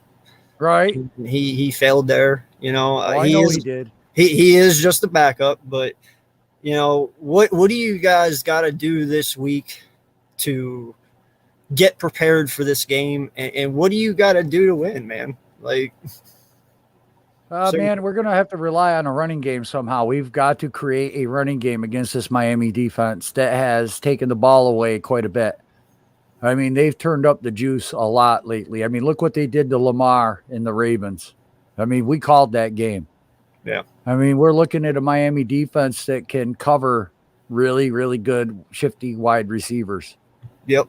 And send a zero cover blitz every play and not have a big play happen. Glennon scares me, but if we can create a running game, that'll take that out. That'll take that zero blitz out. If we can create a couple of plays against that zero blitz, they'll stop doing that because you start hitting them like that and they're like, okay, we got to back off. That might give us a chance in this game. Miami's been turning the ball over too. So as much as they've been taking the ball away, they're giving the ball away also. Our defense needs a repeat performance and hold the team scoreless through 3 quarters, at least, if not all 4. Yeah. Our defense is really going to have to come home. I mean, we've got anything. Logan, oh man, look at the guys. Jeffrey, Logan, Zion. I'm getting there, dude. Foothills had to walk away for a second. I am messaging him to let you guys on. Oh, see, look at that. Asking you shall receive. I mean, I got you guys. Don't worry about it. I would be the only lone eagle up here with Giant fans. I ain't worried about that shit. Right. Bring it. That's right, guys. Make sure y'all smash that like, hit that thumbs up, share, put it out on the bird. You know, the bird's on the bird. The bird is the word. You know, that's. Don't get that stuff in my head. Don't get that you're gonna go back to the Family Guy episode, bro. Bird, get your fat ass in here. Yeah. Jesus Christ. Herbert the pervert. But that's what we got. That's what we got. Well, that's the guy in Family Guy, you know. Get your sweet ass in here. Want a popsicle, little boy? That's right. First one to eat all the Tylenol PM wins the game. But that's basically what we got to do, man. I'm kind of curious as to you think Hurts is going to play against the Jets. If he doesn't, how do you guys think you guys are going to go forward with Minshew? Say that again? I heard that Hurts has an ankle injury and he's going to be day to day. If he doesn't start against the Jets, Minshew will probably play. How do you feel? What game plan? Are you going to stick with the same game plan, or do you feel that Minshew is going to need a different game plan to succeed? No, I think he'll be fine, man. Minshew, he's not as fast as Hurts, but I mean, by all means, he can scramble a little bit. You know, right? I think that's why we got him. Because he can run kind of the same system that Hurts has, you know. Okay. Yes, Jeff, Hurts got hurt. He hurt his ankle, his left ankle. Because but I know I you don't guys think like it's to that run bad. You think he can run the RPO, Minshew? Yeah. Okay. Yeah. I haven't really seen him a lot. I mean, I've heard of him from his time in Jacksonville, but that's all I got to see. I never saw him play.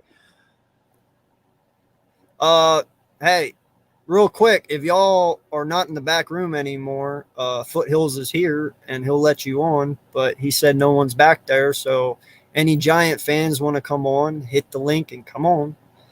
Oh, yeah. Hold on. You need the link, don't you? That's the issue. Yes. Link. It's way up there. My bad. I just told him. Yeah, that's just it, Jeffrey. If Glennon can just not turn the ball over, we got a good chance. But if he has 2 turnovers, I think we're done. There we go. There's Jaden. What's up, Jaden? Appreciate you coming on, man. Yeah, because Joel was the only Giants fan on the stream. He didn't have it rough, dude. You know that. Come on. Oh, he gets the same respect, and you will too on my stream, like I get on your guys's. So right, it's all for fun. So, how you feeling, Jaden, about your game coming up this weekend? I'm feeling all right. We should beat the Dolphins, but I'm trying to think. With Mike Glenn, I don't know what's the game plan for him just yet. Okay. Now, are you guys going to have to change your scheme for him at all? Do you know? No, because I think Glennon could run what we ran against you. I mean, outside of the RPOs, I could see those being different plays. But, you know, as far as I don't know about him dropping back, is he going to be able to work the pocket? I haven't seen Glennon in so long. I know. I don't know what this I don't know what this coaching staff has been teaching him. You know, man, Eagles. What if Glennon just comes out for one game and pulls a Fitzpatrick? You know, that's going to cause such a debate in this Giants community if he goes out there and throws 3 touchdowns, 325 yards, 24 of 32. I mean, that's... What if he goes out there and fucking balls out, dude? That's what I mean. But what if he goes out there and he goes 8 of 30 for 90 yards and 4 turnovers? Yeah. Okay, so we're screwed. Yeah, exactly. We're definitely going to know what it is. Yeah, no, I feel you, dude. I don't even want to attempt to even think that Hurts is going to be out on Sunday, okay? Because I don't want Gardner Minshew in there. I respect him, okay? Don't get me wrong. I love Gardner Minshew, okay? I do.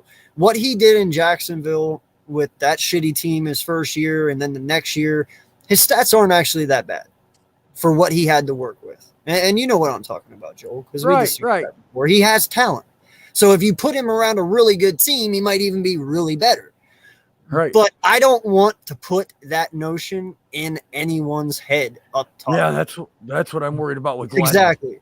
Because if you just give them a taste of it, they start questioning it. And like you said, Glennon and Minshew, they shouldn't even be tasted. Okay, they shouldn't. because in my eyes, Daniel Jones is better than Glennon. And in my eyes, Hurts is better than Minshew when it comes to being mobile, for sure. Right. So that's something I don't want to happen.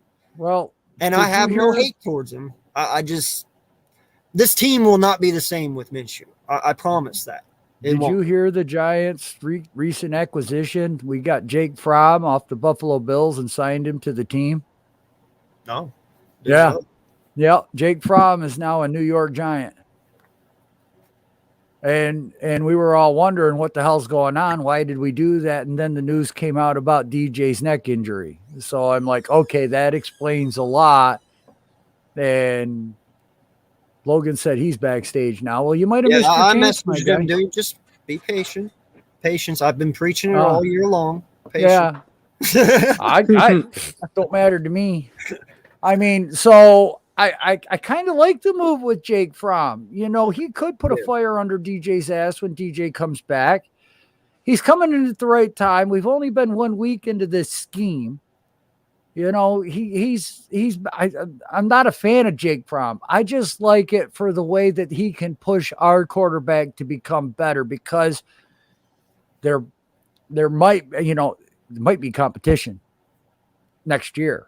I mean, if we picked him up on a 2-year deal, I didn't see Jake Fromm's name on the free agent list. So I think we have him for another year, having him signed to the team. You Minshewed him, man, pretty much. Like we Yeah. Nah, well, he was under the Bills with Allen and what's his name? He wasn't going to Mitch Trubisky, so he wasn't going to see any playing time. Here he might see some, you know. But as far as a backup, I'll take Jake Fromm over Glennon any day. I think that Fromm could at least come in and might win this game like Colt McCoy could. You know, if we had Colt McCoy going into Miami, I think we would be a much better team. Yeah. Right, yeah, 17 to 28, 2 touchdowns and a pick. Yeah, that's what I can see too. Run the ball. He's preaching everything I just told you, AK. Yeah. No, we've been saying it too. Right. All right, so that brings me down to the QBs then. And, you know, that stands for Jalen. That stands for Daniel. That stands for Trevor Lawrence, all these young quarterbacks, okay? We've seen it with Josh Rosen. He gets drafted by Arizona. After 1 year, they get rid of him. Goes to Miami, I guess, right? Yeah. Right. He went to Miami, and then he went somewhere else. Yeah. Yeah. It's not just him. I mean, how many 1 years and dones did Cleveland have? How many 1 years and dones did the Jets have? You know, like there is a lot. So when you look at this, is it the fact that these young quarterbacks, and including Jalen Hurts, they are going to the wrong teams, the wrong system, or is it literally they just are that bad? I don't know. And I'm not talking about Hurts now as in just bad. I'm talking about the ones that have been cut, you know, moved multiple times. I mean, they're first-round picks, right? So that means something, right? Especially like Josh Rosen. So the talent is there, but everyone just seems to give up on them. So, you know, what do you take from that? What is it? Oh, my God. Well, you know, you mentioned the Browns, and it's hard because they went, you know, Tim Couch to Kelly Holcomb, back to Tim Couch to Jeff Garcia to Luke McCown to Trent Dilfer, Charlie Fry, Derek Anderson. And you're only talking within a 4-year span right there. Yeah. And these guys were first-round picks. Dilfer was a Super Bowl winning quarterback. You know, oh my God. I mean, Jake Delhomme, he was a good quarterback, went to the Browns, but was only there 1 year. So I don't know if it's like the GMs. I don't know if it's the coaches. I don't understand this quarterback carousel that we are constantly seeing every year. And then every year in the draft, we're seeing guys that are reaching that, you know, quarterbacks that should be going second, third round are going in the top 5, and they have no business going top 5. Right. So what's the deal with this? You know, I get it that teams need a quarterback, but my God, look at what that 1 year sitting on the bench did for Mahomes. Look at what those 3 years did for Aaron Rodgers. Why can't we go back to that? We're asking these kids to come right out of college and play a game that is just way too fast for them to adjust within a couple of games and then be a hero. You know, don't throw no picks, don't turn the ball over, throw 4 touchdowns a game, be basically freaking Superman. These kids get so much pressure. Yeah. I don't like it at all. Like, I don't like the way the NFL is developing young players anymore. They don't develop them. I like it. Just right here what Jeff said. Look at Mac Jones and Trevor Lawrence, for instance. Lawrence's talent is way better than Jones, but Jones is in a system that fits him way better, and he has a much better chance to win. That is very true. I counted it. There is 10 teams this upcoming year that are going to need quarterbacks. Yeah. 10. Yes. And out of those 10 quarterbacks, how many of those teams are going to have that same quarterback at the end of the year next year? Maybe 2? Not yet. If you're lucky. Because we think all these guys coming out are developmental. Exactly. So how are you developing? And that's what I'm saying. How much talent have we literally went through because you don't give people chances? And that's where I'm coming down to this for us and even for you guys. Right. The patience, I'm tired of not being patient. I can't say it more than enough. Tired of not winning too. Yes. But like I said, you look at the talent we've given away, literally have given away on the Eagles. Same here. And they go on to other teams and they ball the fuck out and they become all pros, like Rowe and Micah Hyde. Need I say Eric Flowers? Yeah, Eric Flowers, Rasul Douglas for Green Bay. We've already went over this. Justin Pugh, he's starting for the Cardinals. Weston Richburg starting. Vita Vea, our offensive lineman, is starting in Detroit, and he's balling out. Right. And Ertz, you guys just got rid of. Yeah. I'm tired of giving away talent, okay? I'm tired of not developing our talent. I'm tired of not giving a kid a fair shot. Exactly. Fair shot. 1% of the NCAA gets into the NFL. That 1%. Yes. And that 1%, they made it because they're way better than everyone else. But for a reason. Yeah. But yet you sit here and you just toss them to the wolves like it's nothing. Yep. Yeah, it's actually a fact. Yeah, because it's like if we don't like it for 1 year, because most of us would say, yeah, and let's get rid of it, throw it out the window. Yeah. It's like it takes time to develop, like 3 to 4 years. It takes time. But in today's NFL, we ain't doing that no more. We expect everything to be done in 1 year. And that's how most teams end up losing. Dude, no lie. If you are a first round pick, you better fucking produce year 1 or you're fucking gone. That's a wide receiver, tight end, quarterback, anyone. If you are a wide receiver or quarterback and you don't produce, you're done. It's that simple. And that's dumb. There's a 53-man roster on 32 teams. Multiply that, you get almost 1,700 players, okay? And the NFL only counts the top 100 best players. Yep. And you could look at 99 and 100, and you know what? 9 times out of 10, they're justified at being that low. But look at the other 1,600 players. Yep. You know, those guys are not stars. Those guys don't always see that $1 million contract that sets them up for life. They're not seeing all of that, you know, glamour and glitz, and some of those guys are only in the league for 3 years.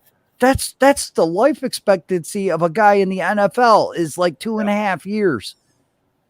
Yeah. So when you're looking at these guys and you're developing them and you're trying to bring them along, you're looking at guys that might not be on the team for 3 years. How's that a fair shot? Exactly. And that's because there's somebody younger and better coming up. Which sometimes even the ones that are younger and better coming up don't even stand up to their potential. Right. Well, like holy crap, Johnny Manziel, Tim Tebow, who all those fucking quarterbacks you just Jeffrey Okudah, who was in Detroit, that corner that everyone said was world class. Yeah. I mean, how all those damn quarterbacks you just listed for Cleveland, all first overall picks. They're first overall picks for a reason, right? But none of them panned out. But that I'm not going to say that's on them though. The Cleveland Browns are just shitty. And that's what's the bad part about it is you have these guys like Trevor Lawrence going to Jacksonville. Who the fuck wants to play in Jacksonville? Jacksonville is a write-off. The owner uses that as a fucking write-off. Do you think what's his name, Prince Hababibu or whatever the fuck his Why name did is? Barry Sanders retire early? Why did Megatron retire early? Because Detroit owned them. Right. They literally own them. Yes. No lie. If Megatron came back to the NFL today, he has to put on a Lions uniform.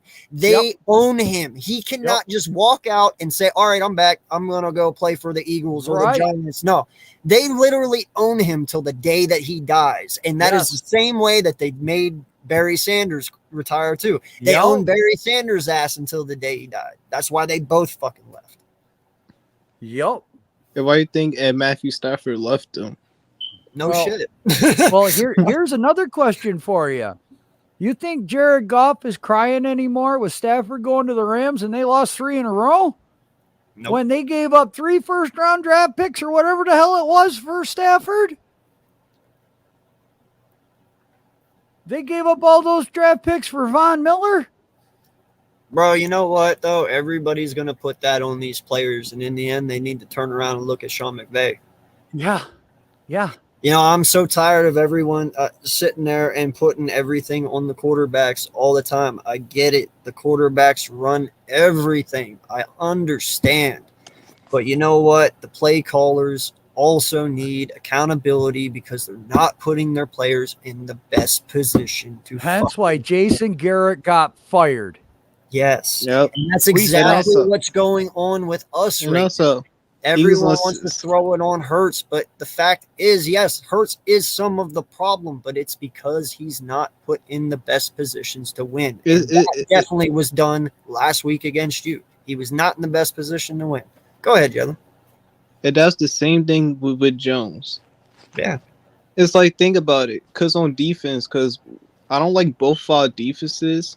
You know, we've been balling out, but majority of the season, we're missing tackles. We doing soft coverage. We doing zones. We're missing tackles. It's like, but yet we're going to blame the quarterback anyway. I feel like we shouldn't blame the quarterback for everything. Because think about it. A wide receiver could drop a pass that leads to a pick. But the quarterback is going to get the interception on his resume, on the stat sheet. It's like, I feel like something beautiful. Like, think about it. The play calling could be bad. The offensive line can't block. It's like, it's a lot of things that go into it, or the coaching could be so bad. I agree. But yet we're gonna blame the quarterback. I just feel like quarterback should get some blame, but I don't think we should blame everything for it. Yeah. Well, this is something I heard good today, and I hope it truly comes true. So I guess there's been a big uprising lately about rules in the NFL. Yes. And from what I hear is they're trying to change like the interception rule and stuff. As in, like, if Jalen Hurts or Daniel Jones throws a pass and it hits Slay or it hits Smith or Slayton on the hands, right? Okay, and it bounces up and it goes over them and somebody gets an interception. They're trying to change the rule that interception goes on the wide receiver now, not the quarterback. I'd like that. Because the fact that it hit his hands and it was catchable and they got it, well, he didn't throw it directly at a defender, so that's not an interception per se on his part. It's on the receiver for not catching it and letting it go up and getting it intercepted. So that would not go on Jalen Hurts. That would go on Smith or oh my God, Gallagher. I like it because DJ would drop 10 interceptions right now if but they that's did that. the way it should fucking be. I agree. Okay, I agree. If I'm a quarterback and I'm throwing and I'm at like 18 for 20 for 300 yards and 2 touchdowns, and then I throw a bomb to you and it hits your fucking hands and they intercept it, well, guess what? That's not on me. You get paid to catch the ball. I get paid to throw it. So that interception goes on the wide receiver. And that's what they're going to try and start to do. And I like it. I do Because you know too. what? Half of the interceptions Jalen Hurts would have had this year then gets wiped. Half of Well, yours gets wiped. Half of Not everyone's only gets wiped. that, not only that, by having that stat line on a wide receiver, that changes their pay scale when you want them in free agency. Right? Yep. Right? Because not it's just like, that, oh, but guess what? that also gets you to the point too where you can truly evaluate these players. Yes. If you have a stat that sits there and says, all right, my quarterback throws the ball, but 90% of the time my wide receivers miss it, and that's what ends up being an interception, then you know, okay, it's not my quarterback, it's my wide receivers. But if you have the interceptions on the quarterback and not the wide receivers, then you know, okay, it's my quarterback, Right. not the wide receivers. That's not bad. It's a I like very good way to evaluate players. It really is. Hey, Yeah, Coach I Logan, like how's it that going? one. I like that term, like you said. And that's the worst thing for a quarterback to go through when a receiver just just drops a catch like that, and then the ball just pop up and out. All of a sudden, it's an interception. That on 99 times out of 100 times out of 100, that's on the receiver. The receiver got to catch those balls, especially some of them is going to come up perfectly to your hands, and that's what a target at anyway. And so, if I'm a quarterback, I would hate that every time.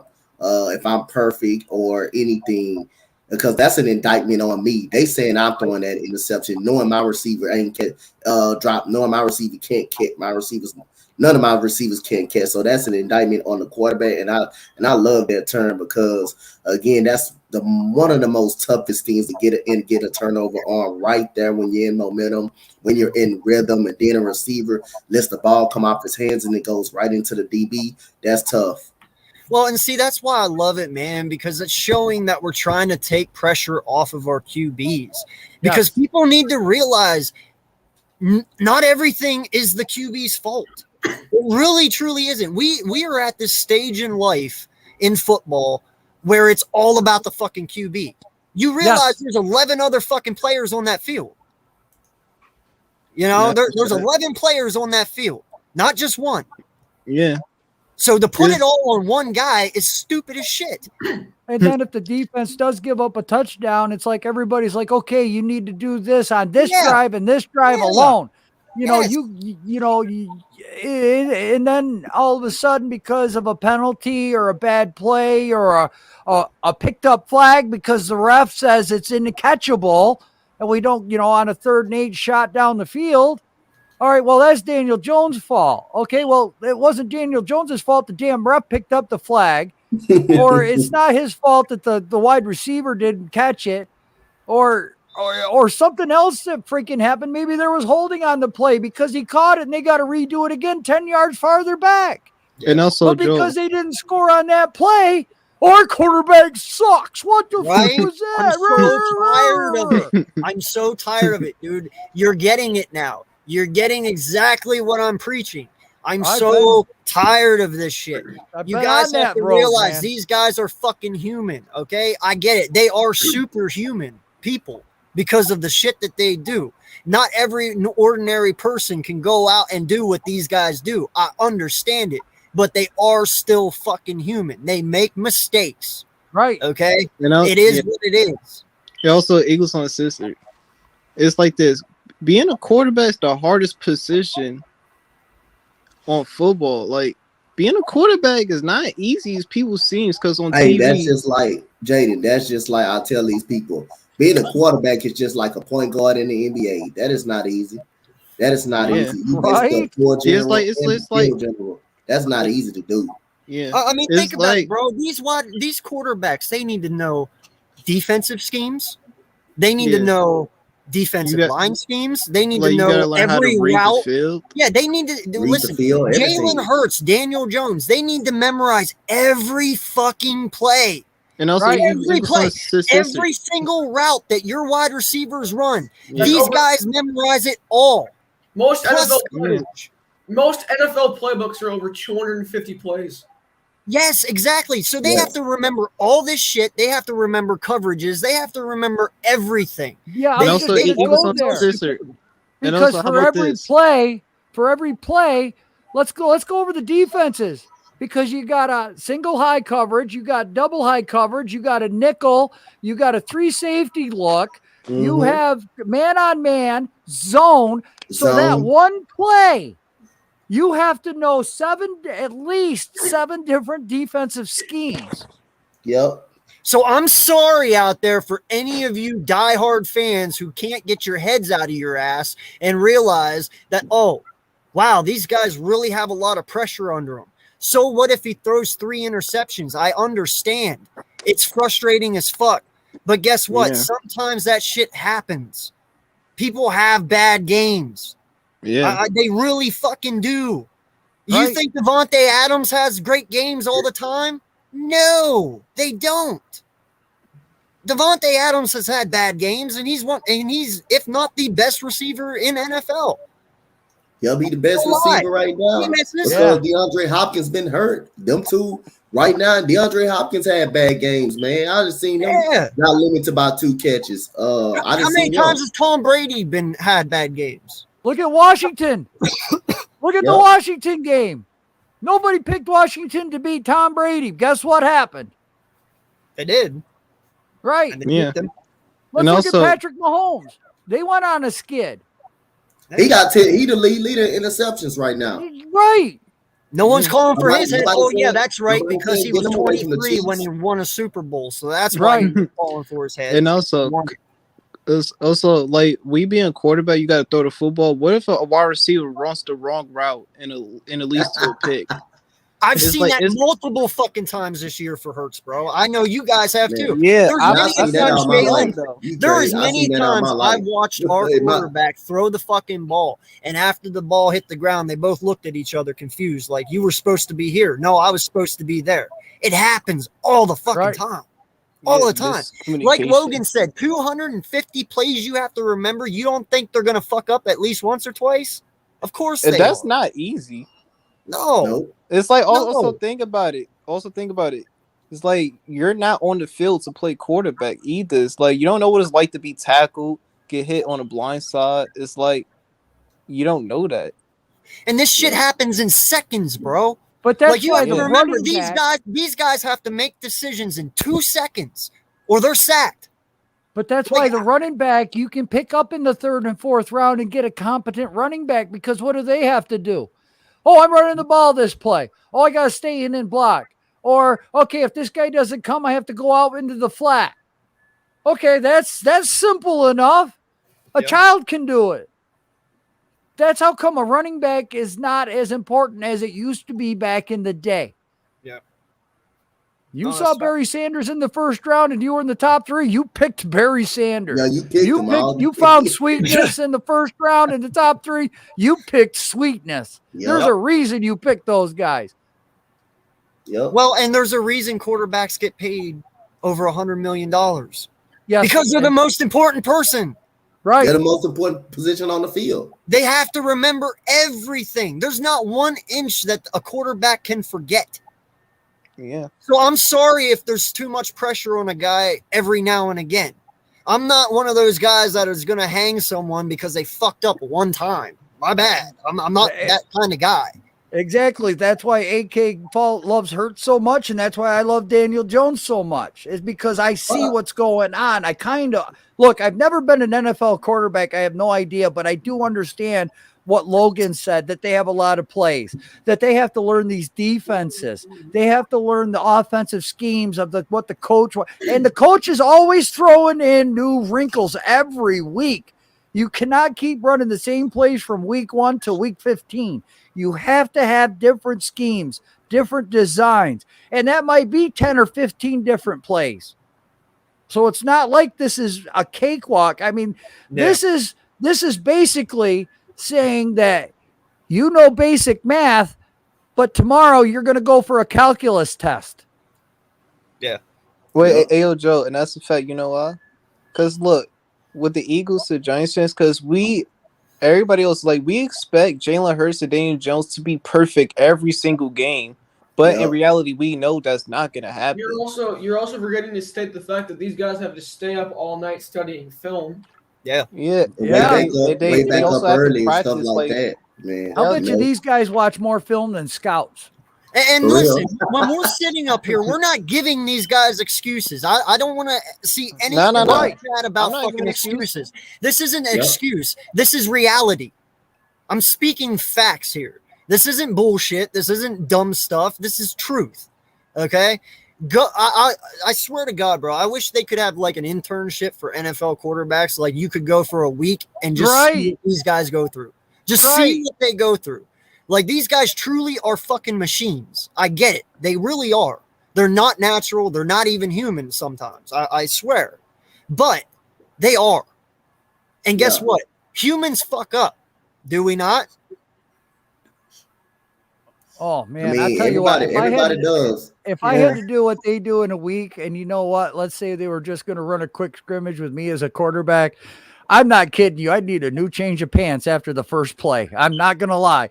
If I saw somebody like Fletcher Cox or Dexter Lawrence coming at me, the balls aren't going to hold. Also, wait, Joe. I'm actually glad you brought that up because think about it, you're on the football field. You could be really nervous of getting in the game because you don't know what's gonna happen. That's why I play defensive end, man. My coach just tells me, go get the fucking quarterback. That's Well, you know what? I played defensive end. I got nervous a couple times too.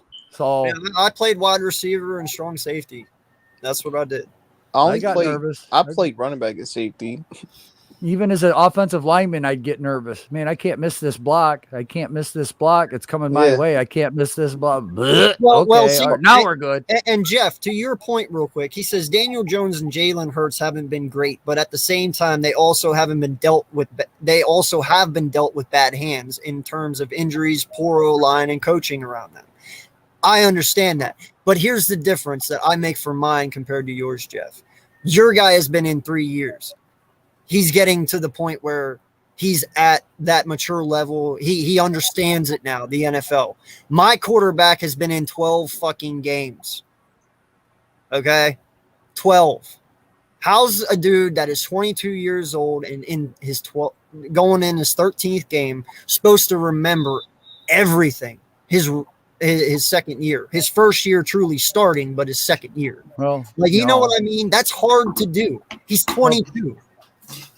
I mean, DJ might be in his third year, but he's only had 1 week under the new OC. So again, there's another. But I'm saying there's another mentally, though, he's there more than what hurts. Yes, mentally, he's there more because he knows what to expect. Yeah. Knowing what to expect and knowing not what to expect is two different things. Jalen Hurts goes out there still, and there's things he doesn't know what to expect because he's still learning. Daniel Jones have at least had 3 years to look at all the defenses over 17 games, memorize them, see what they are. That's the difference here. And everyone wants to jump off ship after 12 games, and it's like, dude, he hasn't even seen it all yet. He hasn't seen it all. Like, you got to give this kid time. I get it.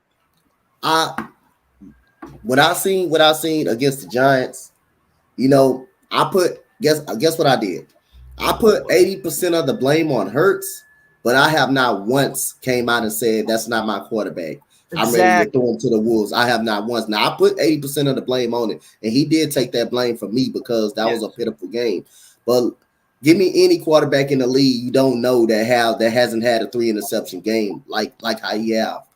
Everybody goes through miseries. Right. I said again, I know Jalen Hurts because I went to go watch him play in high school.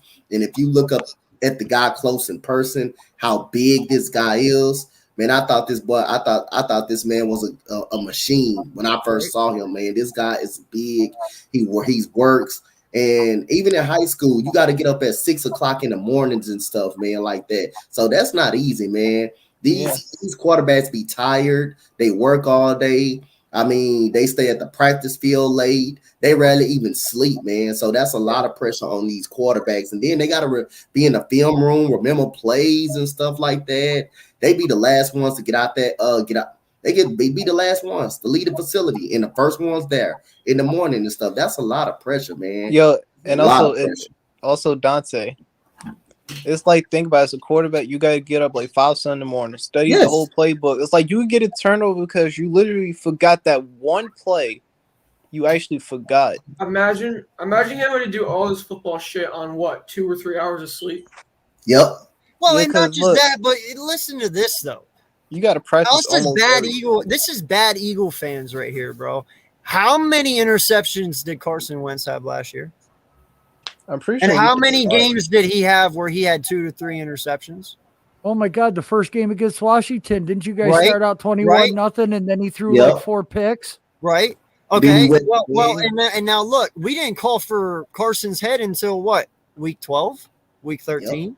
Yeah. That throws one fucking game with 3 interceptions and everyone loses it. It's not like he's out here pulling a Carson Wentz on y'all. Holy shit. Fan base is something else, right?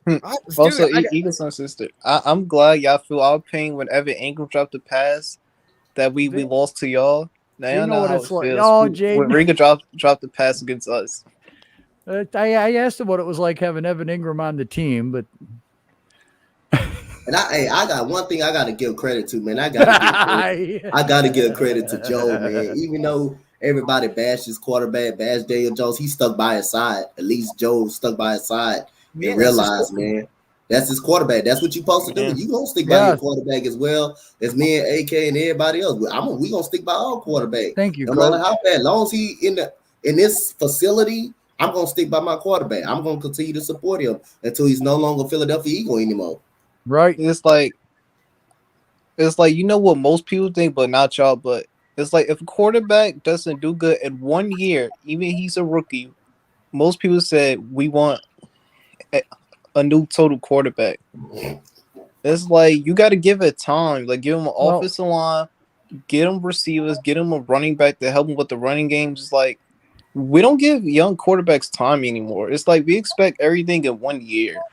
Well, Jaden, the thing is everybody thinks that quarterback is the instant fix to a team, and that's going to take you to a Super Bowl. No, it's not nothing to do with the offensive. It doesn't line. work that way. And what people fail to realize is there's only one thing that wins championships, and that's fucking defenses. Right. Go back and look at it. Argue with me all you want, but defenses win fucking championships, not offenses. Yes, I mean, everybody got to look at it, man. This is not the NBA where you can just plug somebody in. You can just draft a player, and then they immediately instant to your team. NBA, you can just draft a player. You can just draft a player, and they make immediate impact to your team. They can turn the franchise around in the NBA. This is the NFL. You got a 53-man goddamn roster. A quarterback or a receiver can't change your team. NBA, you pick up that one good superstar. One good player out of that draft that can change your team. That probably can change your team in a heartbeat. But NFL, that's a whole different story. You got 53 goddamn men. You start out with 95 guys in training camp, man. Come on, man. Cameron, I love what you just said there. It's almost as if teams want microwaved elite QBs. I fucking love that statement. Microwaved elite QBs. Hey, beautifully put. Let's look at Peyton Manning when he first went to the Super Bowl with the Broncos and he lost that first one. They had a high-powered offense. Yeah, they did. And they lost it. What did they do in 2 years? Switched the offense, created a hell of a defense. And what happened the second time? If that doesn't prove to you what a defense does, defense in history. That's the greatest defense in history. Yo, Eagles Uncensored. Can you share my screen? It's not my channel, bro. Yeah. Well, it was just a picture of some playbook shit, and I'm like, you got to remember this shit times 300. Yeah. No, it's difficult, man, and everybody just assumes because these guys are superhuman that they just can do anything. And you know, I wanted to go back to Jeff's thing real fast here. He said those red zone interceptions by Hurts shouldn't happen for a QB that is trying to play at his highest level. He needs to touch that ball or throw it away. 100% agree, Jeff. But you know what? Like I said, 12 games in, they're gonna fucking make mistakes. Josh Allen did it. Lamar did it. It was the thing I wanted to bring up. Everyone fucking did it. But guess what? I'm not worried about that because Jalen Hurts has the second best QBR in the red zone. So why should I be worried about that? It was one thing I wanted to bring up real quick.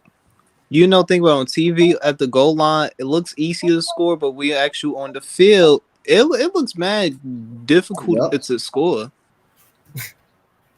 I mean, just like how Devontae Smith looked wide open. Really, if you actually look at the play, you can see the cornerback right there at his hip pocket. Jalen Hurts would have had to throw perfect over the shoulder pass for that to be wide. He would have had to be through it perfect. Oh yeah, It's like I said at the beginning, bro. That play alone, you have to look at it. Okay, when Smith started turning, yes, he was open. But also, if you look at that safety, his head was looking right at Smith at the time when he turned. So he knew that was coming. Jalen would have had to roll to the left like he had to, reset his feet, and then chuck it. But by that time, if the ball was between the G or the New York Giant logo, that ball was getting intercepted. It had to be right at the pylon on the back fucking corner. And I'm telling you, I know Richie said, no, I'm pretty sure there's more than 5 that can make that throw. You're right. More than 5 people could make that throw, but there's only 5 quarterbacks that literally throw that on a dime. That's what I'm saying. If Jalen Hurts were to throw that pass, Xavier McKinney would have had his second pick of the day. Yes. And I'm okay with that. I'm okay with the decision he made to throw the second ball to Rager. I'm fine because he with was open. He was open. It was Rager's fault. And Rager dropped it. Yeah, it's not Jalen's fault. He did what he had to do. The ball was directly where it needed to be. Hell, Rager timed the jump for that. Jalen Rager had to do box stop right there in front of the goal line by himself. The dude didn't even jump. He was just sitting there. Jalen Rager, all he had to do was just take his time and catch the ball. He didn't even.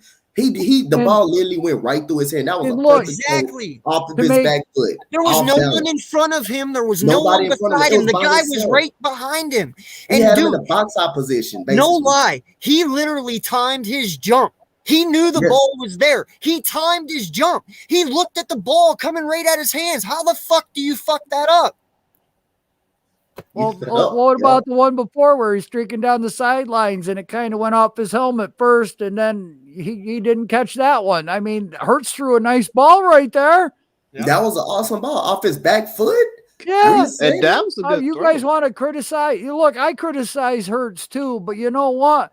Those are 2 throws right there that he made that I don't understand the controversy in the quarterback with the Eagles fans. I mean, okay, yeah, you know what? He only completed 13. But the last 2 that he needed to throw in crunch time, damn good passes. I'm not going to lie. I'm not taking nothing away from Hurts right there. Well, no, and I totally agree. And I'm so happy it came from a Giant fan that said it. Listen, Hurts did play bad. He played fucking trashy the whole game. But guess what? When it came down to it and we needed him the most, he actually fucking was there. The rest of the team wasn't. Right. That is truly what it is. And that's the thing that pisses me off the most. Yeah, if we win that game 14-13, there is discussion about this, but it's nothing like this. Right. You know what I'm saying? Because a win hurts a lot less than a loss. But because we lost, everyone is starting to do their stupid shit again and bring up Minshew mania and all this shit. Man, it ain't no worse than the DJ injury right now because I have to listen to how DJ's injury prone again and again and again. He is. Same shit. Look I'm getting it from the one down in the middle. If you're going to say Barkley's injury prone, you have to say Daniel Jones. Have I ever said Barkley was injury prone? Yes. What? Bro, I don't know where you're moving to, if they've got better drugs over there, but you better start rewatching some video. I never said Barkley was injury prone because I've been on here and Eagles Uncensored asked me if Barkley was injury prone, and I said I don't think so. I want to sign him. The second injury this year was not Saquon's fault. You have to admit that. His ankle was not his fault. Go ahead there, Jaden. I was close to being saying I think he's injury prone, but I just want him to get back to him rookie self. I think we're gonna get it next year, though. To be honest with you, I do too. You know, I love that Jeff just said that. I'm tired of the word injury prone label. I am too. No lie. All right, I want you guys to imagine this. You have a halfback like Saquon, who literally is running in to 5 guys that are 6'5", 6'6", 320 pounds. Right. And when the one guy, your halfback, is running full speed, and that lineman is right there running at you, and they make contact, I get it. These guys are built like brick shit houses, right? Mm-hmm. But that shit still fucking hurts. Right. Okay? I Right. promise you, I don't care how big they are. I don't care how much muscle they have.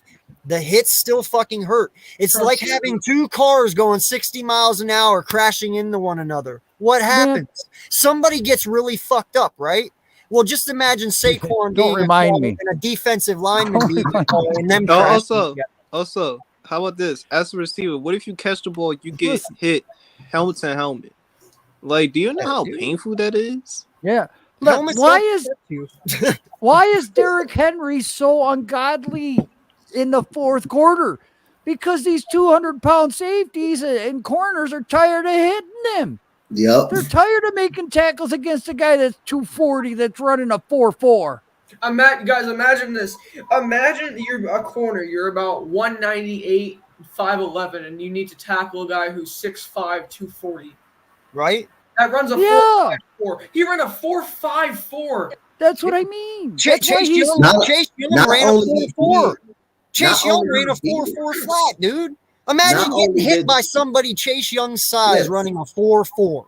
Imagine getting not only that the guy is big, the guy is fast, bro. The guy is not just big, he just fast. He got a strong stiff arm. The NFL is not like it used to be. Tell him, Dante. I'm serious. Like back then, linemen ran like fives.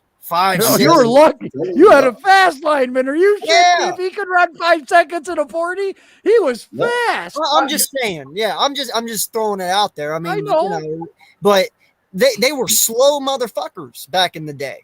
Now guys are literally the same size running 4.4s. Imagine getting tackled by Micah Parsons. Micah Parsons is 6'4", about 260, and he ran a 4.39. I have to look this up. And that's what I'm saying, man. Like, we are way too fucking hard on these guys. Way too hard on them. And that's shit we need to realize as fans, and we need to change it within ourselves. We can still love our team. We can still be diehard fans and come at the Giant fans all we fucking want, and they can come at us. But in the end, stop being hard on them. Because in the end, they're human. They might be way bigger than us, but they're still fucking human. And that shit hurts. Hey, after that loss, I think earlier today, I DM every Giants fan and let them know, man, that was a great game. I DM every Giants fan. I believe I DM. I don't think I DM Logan. I think I did, if I'm not mistaken. But I DM everybody, bro. I DM everybody for the Giants. Let them know, great game. They played hard, man. I mean, like I say, we love our squad, man. And at the end of the day, we got to get these quarterbacks signed, man, because they bust their ass. They get up early in the mornings and stuff. They first on the field, last off the field. They rarely even get sleep, man. And everybody not gonna remember the playbook and just their first year. They're gonna have some defenses mixing coverages against them and stuff like that. That's why it's important to get them an offensive line, running backs, whatever they need, man. They should be able to get. So again, everybody gonna have bad games, especially Jalen Hurts. Like I say again, it's all right to hold them accountable, just like I did. But I would not say, hey, I want this guy. Let's go get a quarterback in the draft. Ain't no quarterback in that draft coming out next year is gonna be better than Jalen Hurts or Daniel Jones. Ain't none one of those quarterbacks gonna be better. That coming out that draft next year gonna be better than now one of those two quarterbacks. So at the end of the day, I'm sticking by my quarterback. At the end of the day. Well, and Richie, to answer your question real quick, because he's calling me out here. He said, then why are you so hard on Rager then? He is a young athlete too. Yes, he is. But the fact is, I see talent in Hurts. I don't see talent in Rager. There's nothing in Rager that makes me go, that's the fucking guy. Have you ever sat there, Richie, and said, that's the fucking guy? I've never sat here and like Evan Ingram has elite potential. Hey, yo. And that's what I'm saying. I'm hard on Rager because, one, he was a first-round pick that shouldn't have been a first-round pick. It and should that's Justin Jefferson. What? Yeah, I could have had Justin Jefferson. Yeah, I know. And don't bring that back up. And DK But that's the thing, though. You know, I'm hard on Rager because the talent, dude, I don't see talent in him. But you were taken as a first-round pick, so somebody sees something on you, so I have to be hard on him. I'm hard on Hurts. I really am. You know, he threw 3 interceptions on Sunday. I came on here Sunday on JC's channel. Go check it out. The post game show. I was Yep, really we hard on him. were both on that. We both on Yeah, that. Dante was there. Was I not hard on Hurts? Yeah, we both was hard on Hurts. Yeah, We that was both hard on him. unexcusable. But I'm hard on him because you know what? I see the fucking talent in Hurts. I see it there. I don't see it with Rager. We could get rid of Rager tomorrow, and I won't shed a tear. You get rid of Hurts tomorrow, I might shed one. Yeah, and I think a lot of people got to start respecting NFL players a lot more because, like, these guys are literally risking their lives for our entertainment. Like, you could die on the field. Well, dude, think about all the brain damage that, dude, no lie. I watched that one documentary a while back where there was like 3 Pittsburgh Steelers offensive linemen that died back in the 80s that literally just left their families, were living in like broke down cars in Pittsburgh because of mental issues. They didn't know who they were. They didn't know where they were, shit like that, because of the head injuries that they got from banging helmets on the line, you know? And that's the thing. It's like, these guys are entertainers. Yes, it is a job, but first and foremost, they're just fucking entertainers. They entertain us every day that they play. Okay? And they're out there risking their bodies and crippling themselves for us. Yep. And the thing you want to do is you suck, let you go. I wouldn't play hard for you either. No lie. I wouldn't. Yep. You guys remember Orlando Brown? Yep. He got blinded. Yeah. He ran a 5.85 40-yard dash. Wow. And also, how about this one? It's like if you're on a football field, right? If you get injured, that one injury could cost your whole NFL career. You Ryan got to be Shazier. forced to retire. Instantly, Ryan Shazier. Think about it. He paralyzed himself for Pittsburgh. Paralyzed it. Yes. Now, granted, Pittsburgh did the right thing and they're taking care of the guy. But he literally paralyzed himself for Pittsburgh fans. Thank God he can walk again. Right? Right. Okay. I think that dude, what was that short running back that played for the Giants? Wilson. Yeah, Wilson. Wilson. But yet you guys injury. want to sit there and give these guys a hard time. Right. Yeah, okay. Hey, I'm not, man. You know, the only guy I give a real hard time to is Ingram, but that's because he's got hands like 2 butter sticks. I can't help it. You know, if he does a good play, I clap. But every time the ball's thrown his way, I get really nervous, and then I start sucking the seed up my butthole because the pucker factor is getting huge. Please don't blow this. Please don't blow this. We're moving the ball. Well, see, and Zion, I love what you said. I will never disrespect an NFL player, but dang, I get so mad at them sometimes. That's fine, bro. Because guess what? That means you're a fucking fan.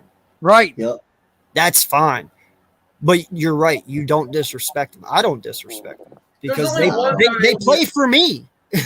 I mean, they entertain. Right.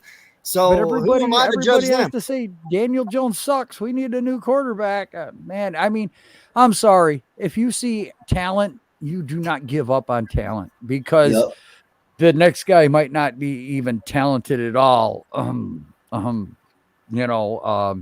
Dave Brown. I have a question for you, Joel, and all you guys. What's your time limit on okay, and when do you just decide this guy ain't it? Easy. I'm going with what Drew Brees said because he's one of the best to ever play the game. Yeah. It took him 3 years to develop into a full quarterback. 3 years. He said it in an interview. Literally, you can go look it up. He said it takes the average quarterback 3 years to get accustomed to the NFL before you know if they're the guy. Really, it takes any skill player, receiver, running back, any skill player. We can go back 3 years. Look at Eli. When did Eli take us to the Super Bowl? What year was it for Eli? 2006. I don't know. Yeah, it was 2007, and we drafted him in 2004. Yeah. How many years is that? Rager is on his second year right now. I think Rager is on the second. Rager's on his second, yeah. And he hasn't changed from last year. That's why he hasn't blossomed yet. If the jump was there, if the jump for Rager was there, I'd be like, oh man, he's cool. But dude, he only has 180 fucking receiving yards. All I got to say is you guys got to extend JJ Arthega-Whiteside, wide receiver 1. But Patrick Mahomes was 3 years before he won a Super Bowl, right? And one of Yep. those years he rode the bench. Yep. Yeah, but I mean, you find somebody like Ben Roethlisberger that can go out there in his rookie year and get there. I mean, that's rare. Hey, and you made it very well known too. Aaron Rodgers had 3 years to sit behind Favre. And Yeah. Patrick Mahomes' first year starting, he threw 55 touchdowns. Come at me, boy. Yeah, exactly. We're you and you know what? We're two different fan bases talking the same point. So it's not like we're blowing smoke out our ass, guys. No. You know? Who blew the whistle just now? That was funny as shit. Nah, I'm playing 2K. That's okay. Oh. I was gonna say this Well is the flag timed, on us. Well timed, sir. That was awesome. Wow, we just got a flag. That's a technical foul. Zion wants the link. I don't know if I can grab it. Yeah, I'm a moderator here. I can post it. Can you copy a link and post it? I didn't think you could copy a link. Yeah, you can. I'm a moderator. Yeah, you can post it, but how are you going to get them on? I can't get them on, but I can post it. Yeah, sure. And also, I posted the link. Yeah, here's another problem because like we expect everything to happen like it just in one take, like it got to be perfect. But it's like doing a movie, like you may forget your lines or you may forget to do a certain act. Like people are gonna forget some stuff, but it happens though. Bro, imagine having to remember over 300 plays and do all this shit on 2 hours of sleep. Yeah, I can barely function on less than 3 hours of sleep. bruh. I can't even remember 300 plays. The most I can remember is like maybe 50. Yeah, it's crazy, man. I don't understand. And I honestly, dude, because of all the people that we talk to and stuff, I truly feel like we're the only ones that feel this way. Dude, anyone else, man, Madden and fantasy football killed this sport. Yes. You can't prove me otherwise. Dude, you can't look at the NFL and think Madden. You just can't. Madden is not the NFL. You just can't fix it that easy. I'm not a 13-year-old in a computer game, and that's where a lot of our fan base is. A bro, 13 to I'm 18. 33 and I play Madden still. I'm just saying. I'm just saying. You don't get it. You don't think that way, but you've witnessed enough football and watched it develop. Yeah. I mean, these kids, half these Giants fans that we have right now, their only quarterback was Eli Manning. That's it. They don't understand the concept of developing and growing a quarterback. Yep.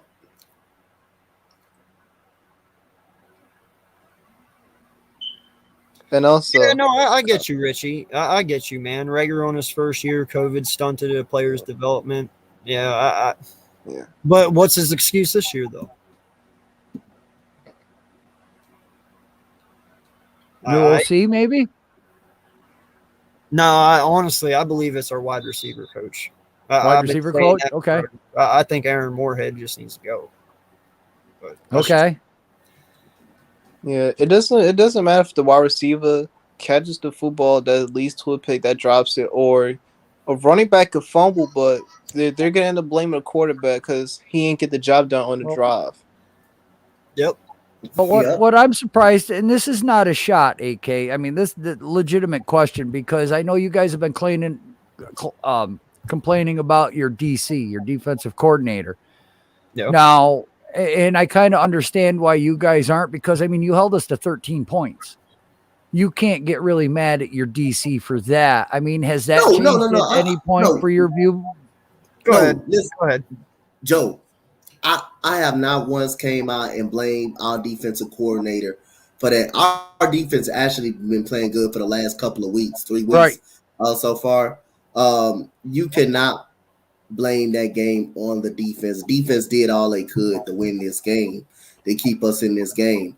Even the Boston Scott fumble, people thought it was over. And then the defense got the ball back with 1 minute and about 40-some seconds left to go in the game. Still had a chance to win. So that's not on the defensive side. The offense just didn't come to play.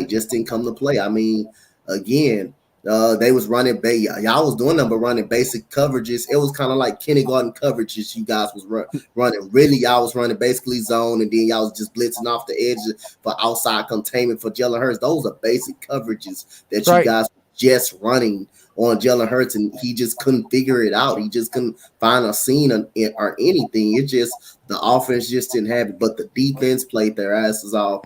And like by the offense scoring only 7 points, come on, man, this defense gonna bound to break one time. Also, yeah, I'm actually glad you brought that up.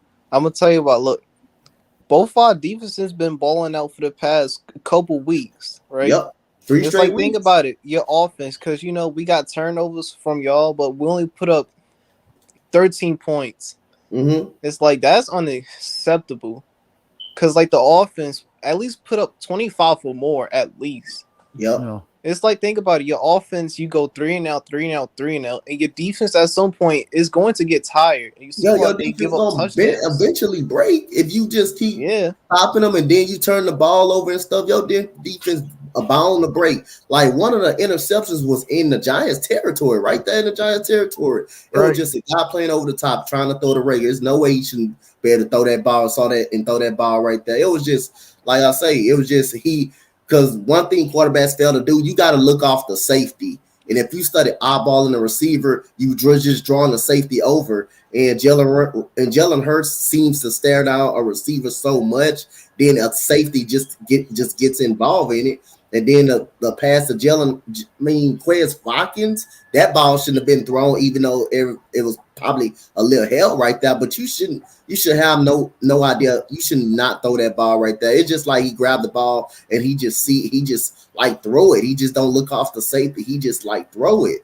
But at the end of the day, the defense gave us a chance to win. They bust their ass. Even though Boston Scott did fumble the ball, they still got the ball right back with the position Dante, to win the game. Yo, it's like the same thing with us. Our defense was getting turnovers, getting picks after picks, or fumble, but our offense couldn't capitalize, or we couldn't take advantage. And we gave the Eagles right back the ball. And the defense do the same thing, give the offense a chance. It's like none of our offense showed up that game. Yep. Yeah, well, anytime you see a low-scoring game like that or something like that, you look at the offense every time. You don't look at the defense not one time. Every time you see a low-scoring actually game dominating. Yeah. Well, and Joel, from my opinion on your question, what the fuck? That was NBA 2K. I'm watching the Giants. I'm watching Giants highlights in Mexican. The Giants posted it. Okay. Mexican. It was the Giants Twitter. Bro, you have a hard enough time with English, my guy. All right, so my take on this, man, and I said it a while back, and I'm still sticking with it. I mean, people might hate my opinion. I don't care. Listen, I'm not getting rid of anybody. All right, I'm really not. I mean, you want to get rid of Howie, I'm all for that. But as in the coaches, no. Because here's the thing, man. We've had really good mojo in picking coaches over the years. I mean, you got to look at it. We've always had good eye for good coaches. Yep. These guys have to take their lumps to be better at play calling. We're sitting here saying, all right, Jalen Hurts is 12 games. Well, so does Nick.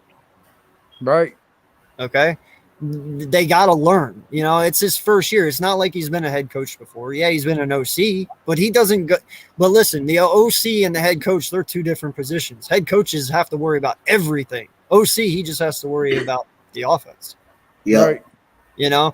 So he's in a whole different realm now, which means he has to learn his position and he has to get good at it. Okay. That's why we didn't get rid of Doug Peterson after year one. That's why we didn't get rid of Chip Kelly after year one or Andy Reid or anyone else before them. Okay. They need time to develop. The same thing that you guys are doing with Joe Judge. A lot of people believe Joe Judge is kind of in the Bill Belichick tree. Like he's very smart. He actually could do what Bill did. I've heard people say that. That's fine. But how are you going to know if you don't stick with them, right? Right, I agree. Also, here's the main problem. Because, every 2 years we got to get a new coaches. I feel like we got to stop doing that. You can't go Unless you coach want to after start being the every 2 Cleveland years. Browns. Unless you want to start being It's the like Browns. I don't want to be the Browns, the Jets, or the Lions. But sadly, both our teams starting to becoming like it. Yep. It's like you got to give it time. Well, I wouldn't say we're like them. Our rebuilds are just taking a bit longer than what we expect. Now, granted, ours just started this year, so I can't really say anything. Carson Wentz, this is his first year not here. This is all different. New head coach. So our rebuild is starting now. Yours started last year, right? Or the year before? Well, technically, you could say when Gettleman came and we got rid of Jerry Reese. I mean, so yeah, but I'm talking 4 about years when ago. you had since Joe Judge though.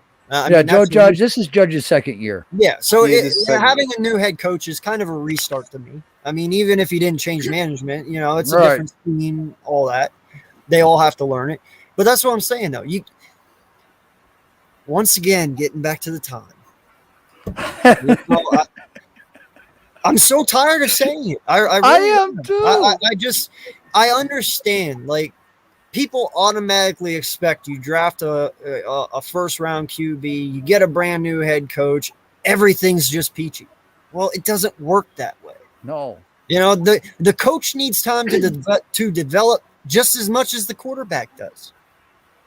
In all honesty, they do. Well, and here we go back to that 3-year thing, because we don't judge these college coaches until 3 years, because that's when their draft class starts coming in. Yeah. Right? What's the difference between a head coach? You got to give him year 3 to get his draft class in. The guys that he wants on the team. You can't do that in 2 years, because now you got guys that this coach wouldn't even look at that's on the team. Yep. And I'm sorry, but I'm going to go as far to saying that the reason our coaches are failing in Philly is because they don't have the right players that fit their schemes. None of our linebackers fit JG's scheme. Nope. Very little of our corners fit JG's scheme. Our safeties don't fit his scheme. Hell, Fletch doesn't like our scheme. He's already came out and said that. Right. But that doesn't mean his scheme's bad. It just means Cox don't like it. So what do? Replace someone who does like it. Yep. You got to get players that fit schemes. If players don't fit schemes, you will have no success. It's that simple. You just can't throw anyone in a lineup and say, all right, go do what they did. It doesn't work that way. I can give you 2 great examples right now, because when we had Betcher, we drafted Lorenzo Carter and O'Shane Zimenez, and they ain't doing squat in our new defensive coordinator, Patrick Graham's defense. But does that mean they suck, Joel? No, it doesn't. It just, they're not for that scheme, and that was Betcher's scheme. Betcher wanted them. But everybody's shooting down Gettleman because they were Gettleman's draft picks. What does a general manager do? He makes the owner happy. He gets to coach the players they want. Yep. Well, and at the time, that was Shermer and Betcher. So let me put it in this sense. Look at our offense. Miles Sanders might not fit our scheme. Quez Watkins might not fit our scheme. And neither does Rager. Okay? There are 3 people that don't really do much in our offense. Well, I wonder why. Okay, well, they're talented. So that's not it. They are good players. That's not it. Right. So what is it? It's scheme. Right. They don't fit the scheme. Right. It's that simple. You have a first-round pick that only caught 180 yards this year. That means he does not fit your scheme. Yep. And I'm sorry, but you can take a horse to water, but you can't make him drink. Right. I agree. And these fans don't realize that. Yes. Yep. That's why we do this. Yeah. That's why sometimes you think when we was talking about earlier during the year, Kenny Gainwell fit this scheme more for what Nick Sirianni want to do, because like I say, he used to want to pass heavy, and what Kenny Gainwell do? He can play receiver. He fits it more than Miles Sanders does. Quez Watkins fits our scheme more than Jalen Rager does. So it's not that the players aren't good; they just aren't good for this scheme. Right. They just aren't good for the certain scheme that your defense and offensive coordinators want to run. They may be good for a certain scheme somewhere else, but not in the situations that they're in right now. Yeah. Like, for instance, look at Roswell Douglas. Yep. He fits in Green Bay's scheme, and he already has 2 interceptions and a pick 6. Yep. He didn't do Jalen that for Mills us. fits in New England scheme. Jalen Yep. Mills over that balling. And Nelson Aguilar, him as Yep. well. He fits it. They just moved on to teams that fit their scheme. It's not the fact that maybe our coaches suck. It might just be the fact that our players just don't match us. And that's fine. But guess what? We'll figure it out. But firing the coach after 1 year isn't figuring shit out. You're just taking a problem and pushing it onto the back table until another one arises. And I'm sorry, I don't want to do that. I want to get this rebuild done right and right the first time. That way we're not in this position 3 years from now. That way the Giants aren't in this position 3 years from now. Just do it the right way the first time, and then guess what? Everyone will fucking be happy. God, I want to be picking in the 30s next year. You know, Jesus Christ, I'm tired of being in the top 5, top 10 draft picks. Yep. God damn. I agree, Cameron. Howie thinks he understands the scheme more than the coaches. I fucking agree. And that's why I said no one leaves next year but Howie. If you fire Howie and you bring in a new GM over nicking them, I believe you would see things change. Easily. Yeah. If he had authority. Yes. And you want somebody as our GM who will not enable Jeffrey Lurie. Someone that will say, hey, old man, shut the fuck up, sit down, and let me do my job you hired me to do. Yeah. That's what he needs. He Just doesn't like Kevin need someone to be Costner. like, yes, sir. No, sir. Let me lick your asshole, sir. No, he don't need that type of guy. Oh, man, that just left a bad taste in my mouth. Ew. I'm sorry, but you know what I'm saying. You have the You same didn't get that pun, did you? Yes, I did. I just left it. I left it alone. I left it alone for that reason, sir. Oh. But that's what I'm saying, though. Like, they need someone that will put them in their place. Okay? They don't need a yes or no guy. They need someone that will tell them how it is. And that's just how. But that's the thing, though. That's why Howie probably will never leave, because Jeff knows that's what he'll get if he does that. All right, my guy. It is 2:00 in the morning here. Yeah, I know. I got love this chat. Hills and tell him to end it.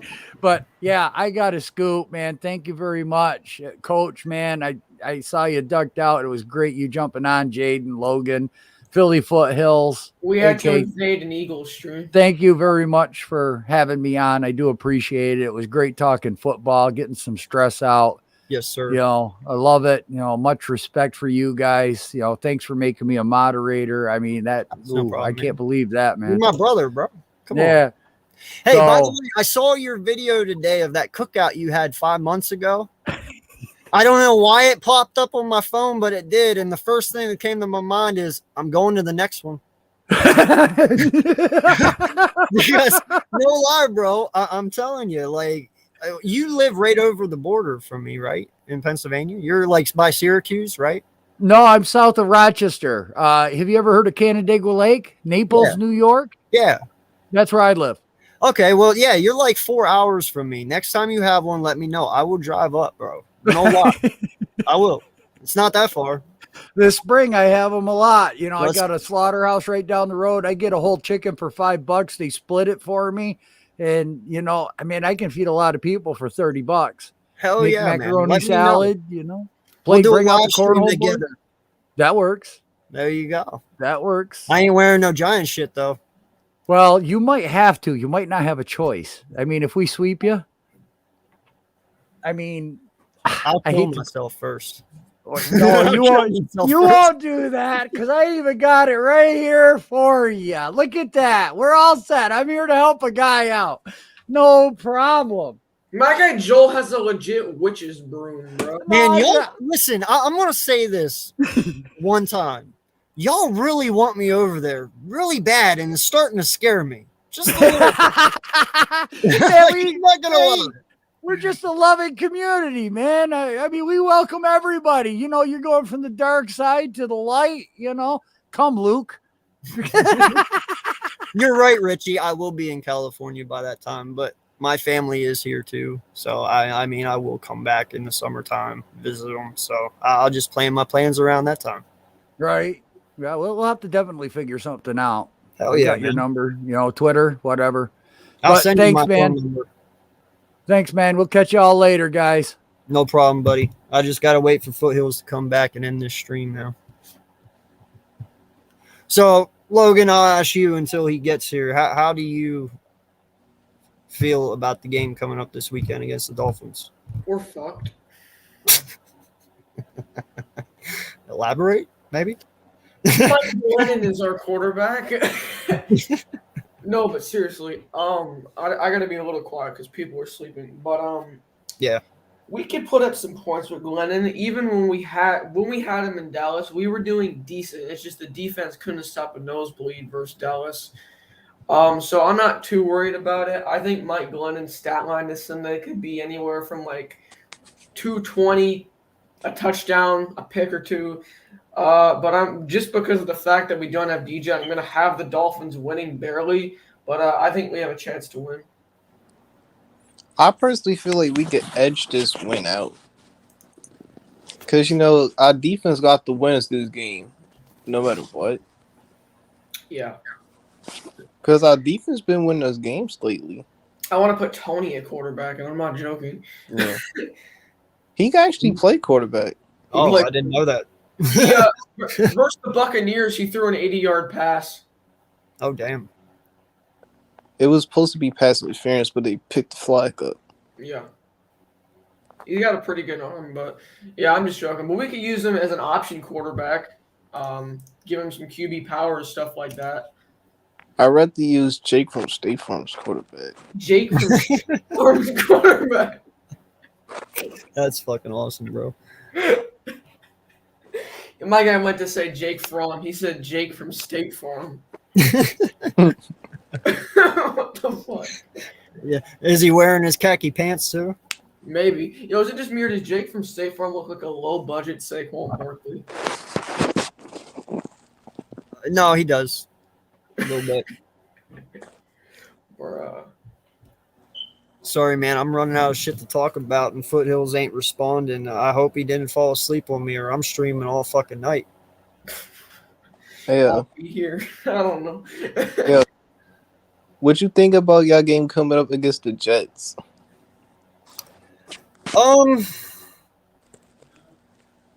We should win. I said that last week though too. So, but no, in all honesty, man, we need to come out. We need to run the ball like we have been doing. Limit the passes for now. Just let Jalen get back into a rhythm again from the collapse of last week. It's all about just that is if he even plays, first of all. He might not even play. Yeah. But if Minshew plays, I don't know, man. I think we'll be okay. Minshew, he's Minshew. I don't have any real big problems with him, but I just don't want him to come in, do well, and then start a controversy. You know what I mean? Like that'd be like Glennon coming in throwing 4 TDs for you Sunday, and then next thing you know, it's like, who do we choose, Glennon or DJ? I don't want that. You guys shouldn't want that. So I don't know, man. I really don't. In my week 13 picks, I actually had the Jets beating the Eagles. Of course you fucking did. If Hurts isn't playing. Well, no, I mean, if Hurts isn't playing, I give us an even better shot, to be honest, because no one's seen Minshew in a while. I mean, you do have tape on him, but it's not the same offense anymore either. You know what I mean? That's a good point. So I don't know how to take it, man. I mean, like I said, we should have smashed the shit out of y'all, and we didn't. So anything can happen at this point, dude. I'm not running my mouth anymore. I kept my mouth shut for 5 weeks. We started winning, and I run my mouth, and we lose. So I learned my lesson. I knew that was going to happen. And the stream, when everyone predicted the Giants to lose, I'm like, oh, you guys are fucked. Let's go. No, I blame that shit on Birdman, to be honest, coming in with that negative vibe on Friday night or Saturday night. You were like, you should take some Pepto-Bismol, bro. Hey, it's like it seems like after the Giants win, a lot of Giants fans seem upset, but like they still angry. Like, yo, if we just won a game, be positive for once. Yeah, literally 10 minutes after we beat the Eagles, people were arguing on the stream saying Daniel Jones was trash. I'm like, bro, can we just celebrate the win? It's like that. It's like I'm happy. I'm staying positive because we finally beat the Eagles because we always lose to them.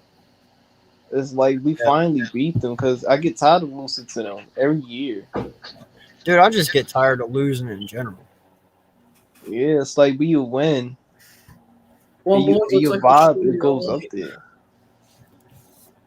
It's like every time the Giants win, I always have a very great week.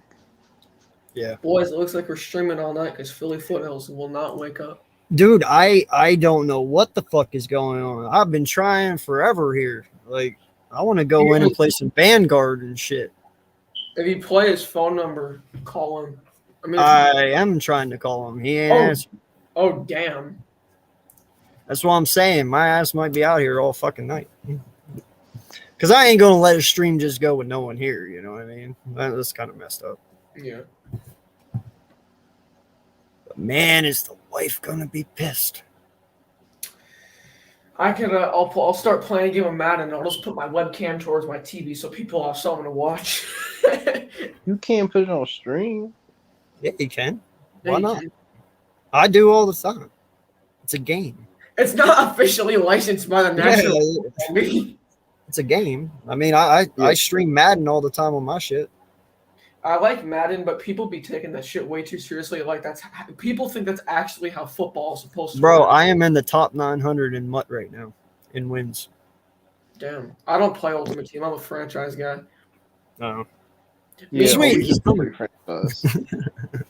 Because Yeah, because it'd be me, Logan, Zion on franchise. Yeah, I you guys got a PlayStation though, right? Yeah, Yeah, I'm Xbox, so. I relocated to Toronto. Jaden relocated to Brooklyn, and Zion relocated to Oklahoma City. Oh, no one went overseas, huh? Well, Zion is gonna go to Ireland. He's relocating again. Oh, okay. Yeah. Okay, well, 'cause No, of the- dude, I got a theme team, an Eagles theme team on MUT, dude, and I'm just fucking destroying everyone. Gio plays with me. He's in here. Jordy, you know Jordy Fighter. He plays with me. You know, we get on there and just do MUT 3v3s, and yeah. I don't have. I just like I've tried to get into MUT, but like I don't have the dedication to actually get a good team. That was good. What's good, buddy? What's up, guys? Man, this was one hell of a night, dude. You need to go back and rewatch the stream. I'm telling you that right now. I know it's 4 hours long, but you missed a good one. I know, though. You know, it is what it is. I definitely plan on it. So, yeah. Well, hey, you guys down there at the bottom want to give your shout outs and goodbyes real fast? Yeah, thanks for having me on, guys. But you guys can find my channel at LGZ Productions. I post Giants content. That's about it. Okay. But yeah. Yeah. Y'all can sub up to my channel, Jaden the Champ. You know the name right here. That's actually a YouTube name. Because I post every 6 months, but I really don't care. I just be posting when I feel like it. Nah, because you know what, everybody has streams all the time. I try to join like everybody's streams. Yeah. No, I feel you, bro. Well, listen, man, I appreciate all the Giant content creators that have come on. I appreciate everyone in the chat. You know, I'm not going to name all the names because y'all know who you are. I appreciate my good friend Joel coming on, King, Raphael. Who am I missing here? Well, you know who you are. Anyway, I am AK Eagles from the Eagles Uncensored podcast. I may fuss and cuss, but you can count on me and my content like the fucking city bus. I'm going to bed. Peace. Peace. All right. You guys, thank you everybody so much for being in the chat tonight. For everybody who's continued to love and support the content for not only myself, the Nest Out West, but also AK Eagles of Eagles Uncensored podcast. We really, really appreciate it. Thank you, Philly Notion, for coming on tonight, and everybody else who was on the panel as well. We really, really enjoyed this one, and like my man AK said, definitely gonna gonna go back and listen to this one because I know I missed some good stuff. But until next time, we fly until we die. Stay mean, stay green. Thanks for viewing us on your screen. But most importantly, like I always say, keep it fuego. All right, y'all. Thank you so much. Die, Eagles, die. That's messed up. Never. We out. 2-0.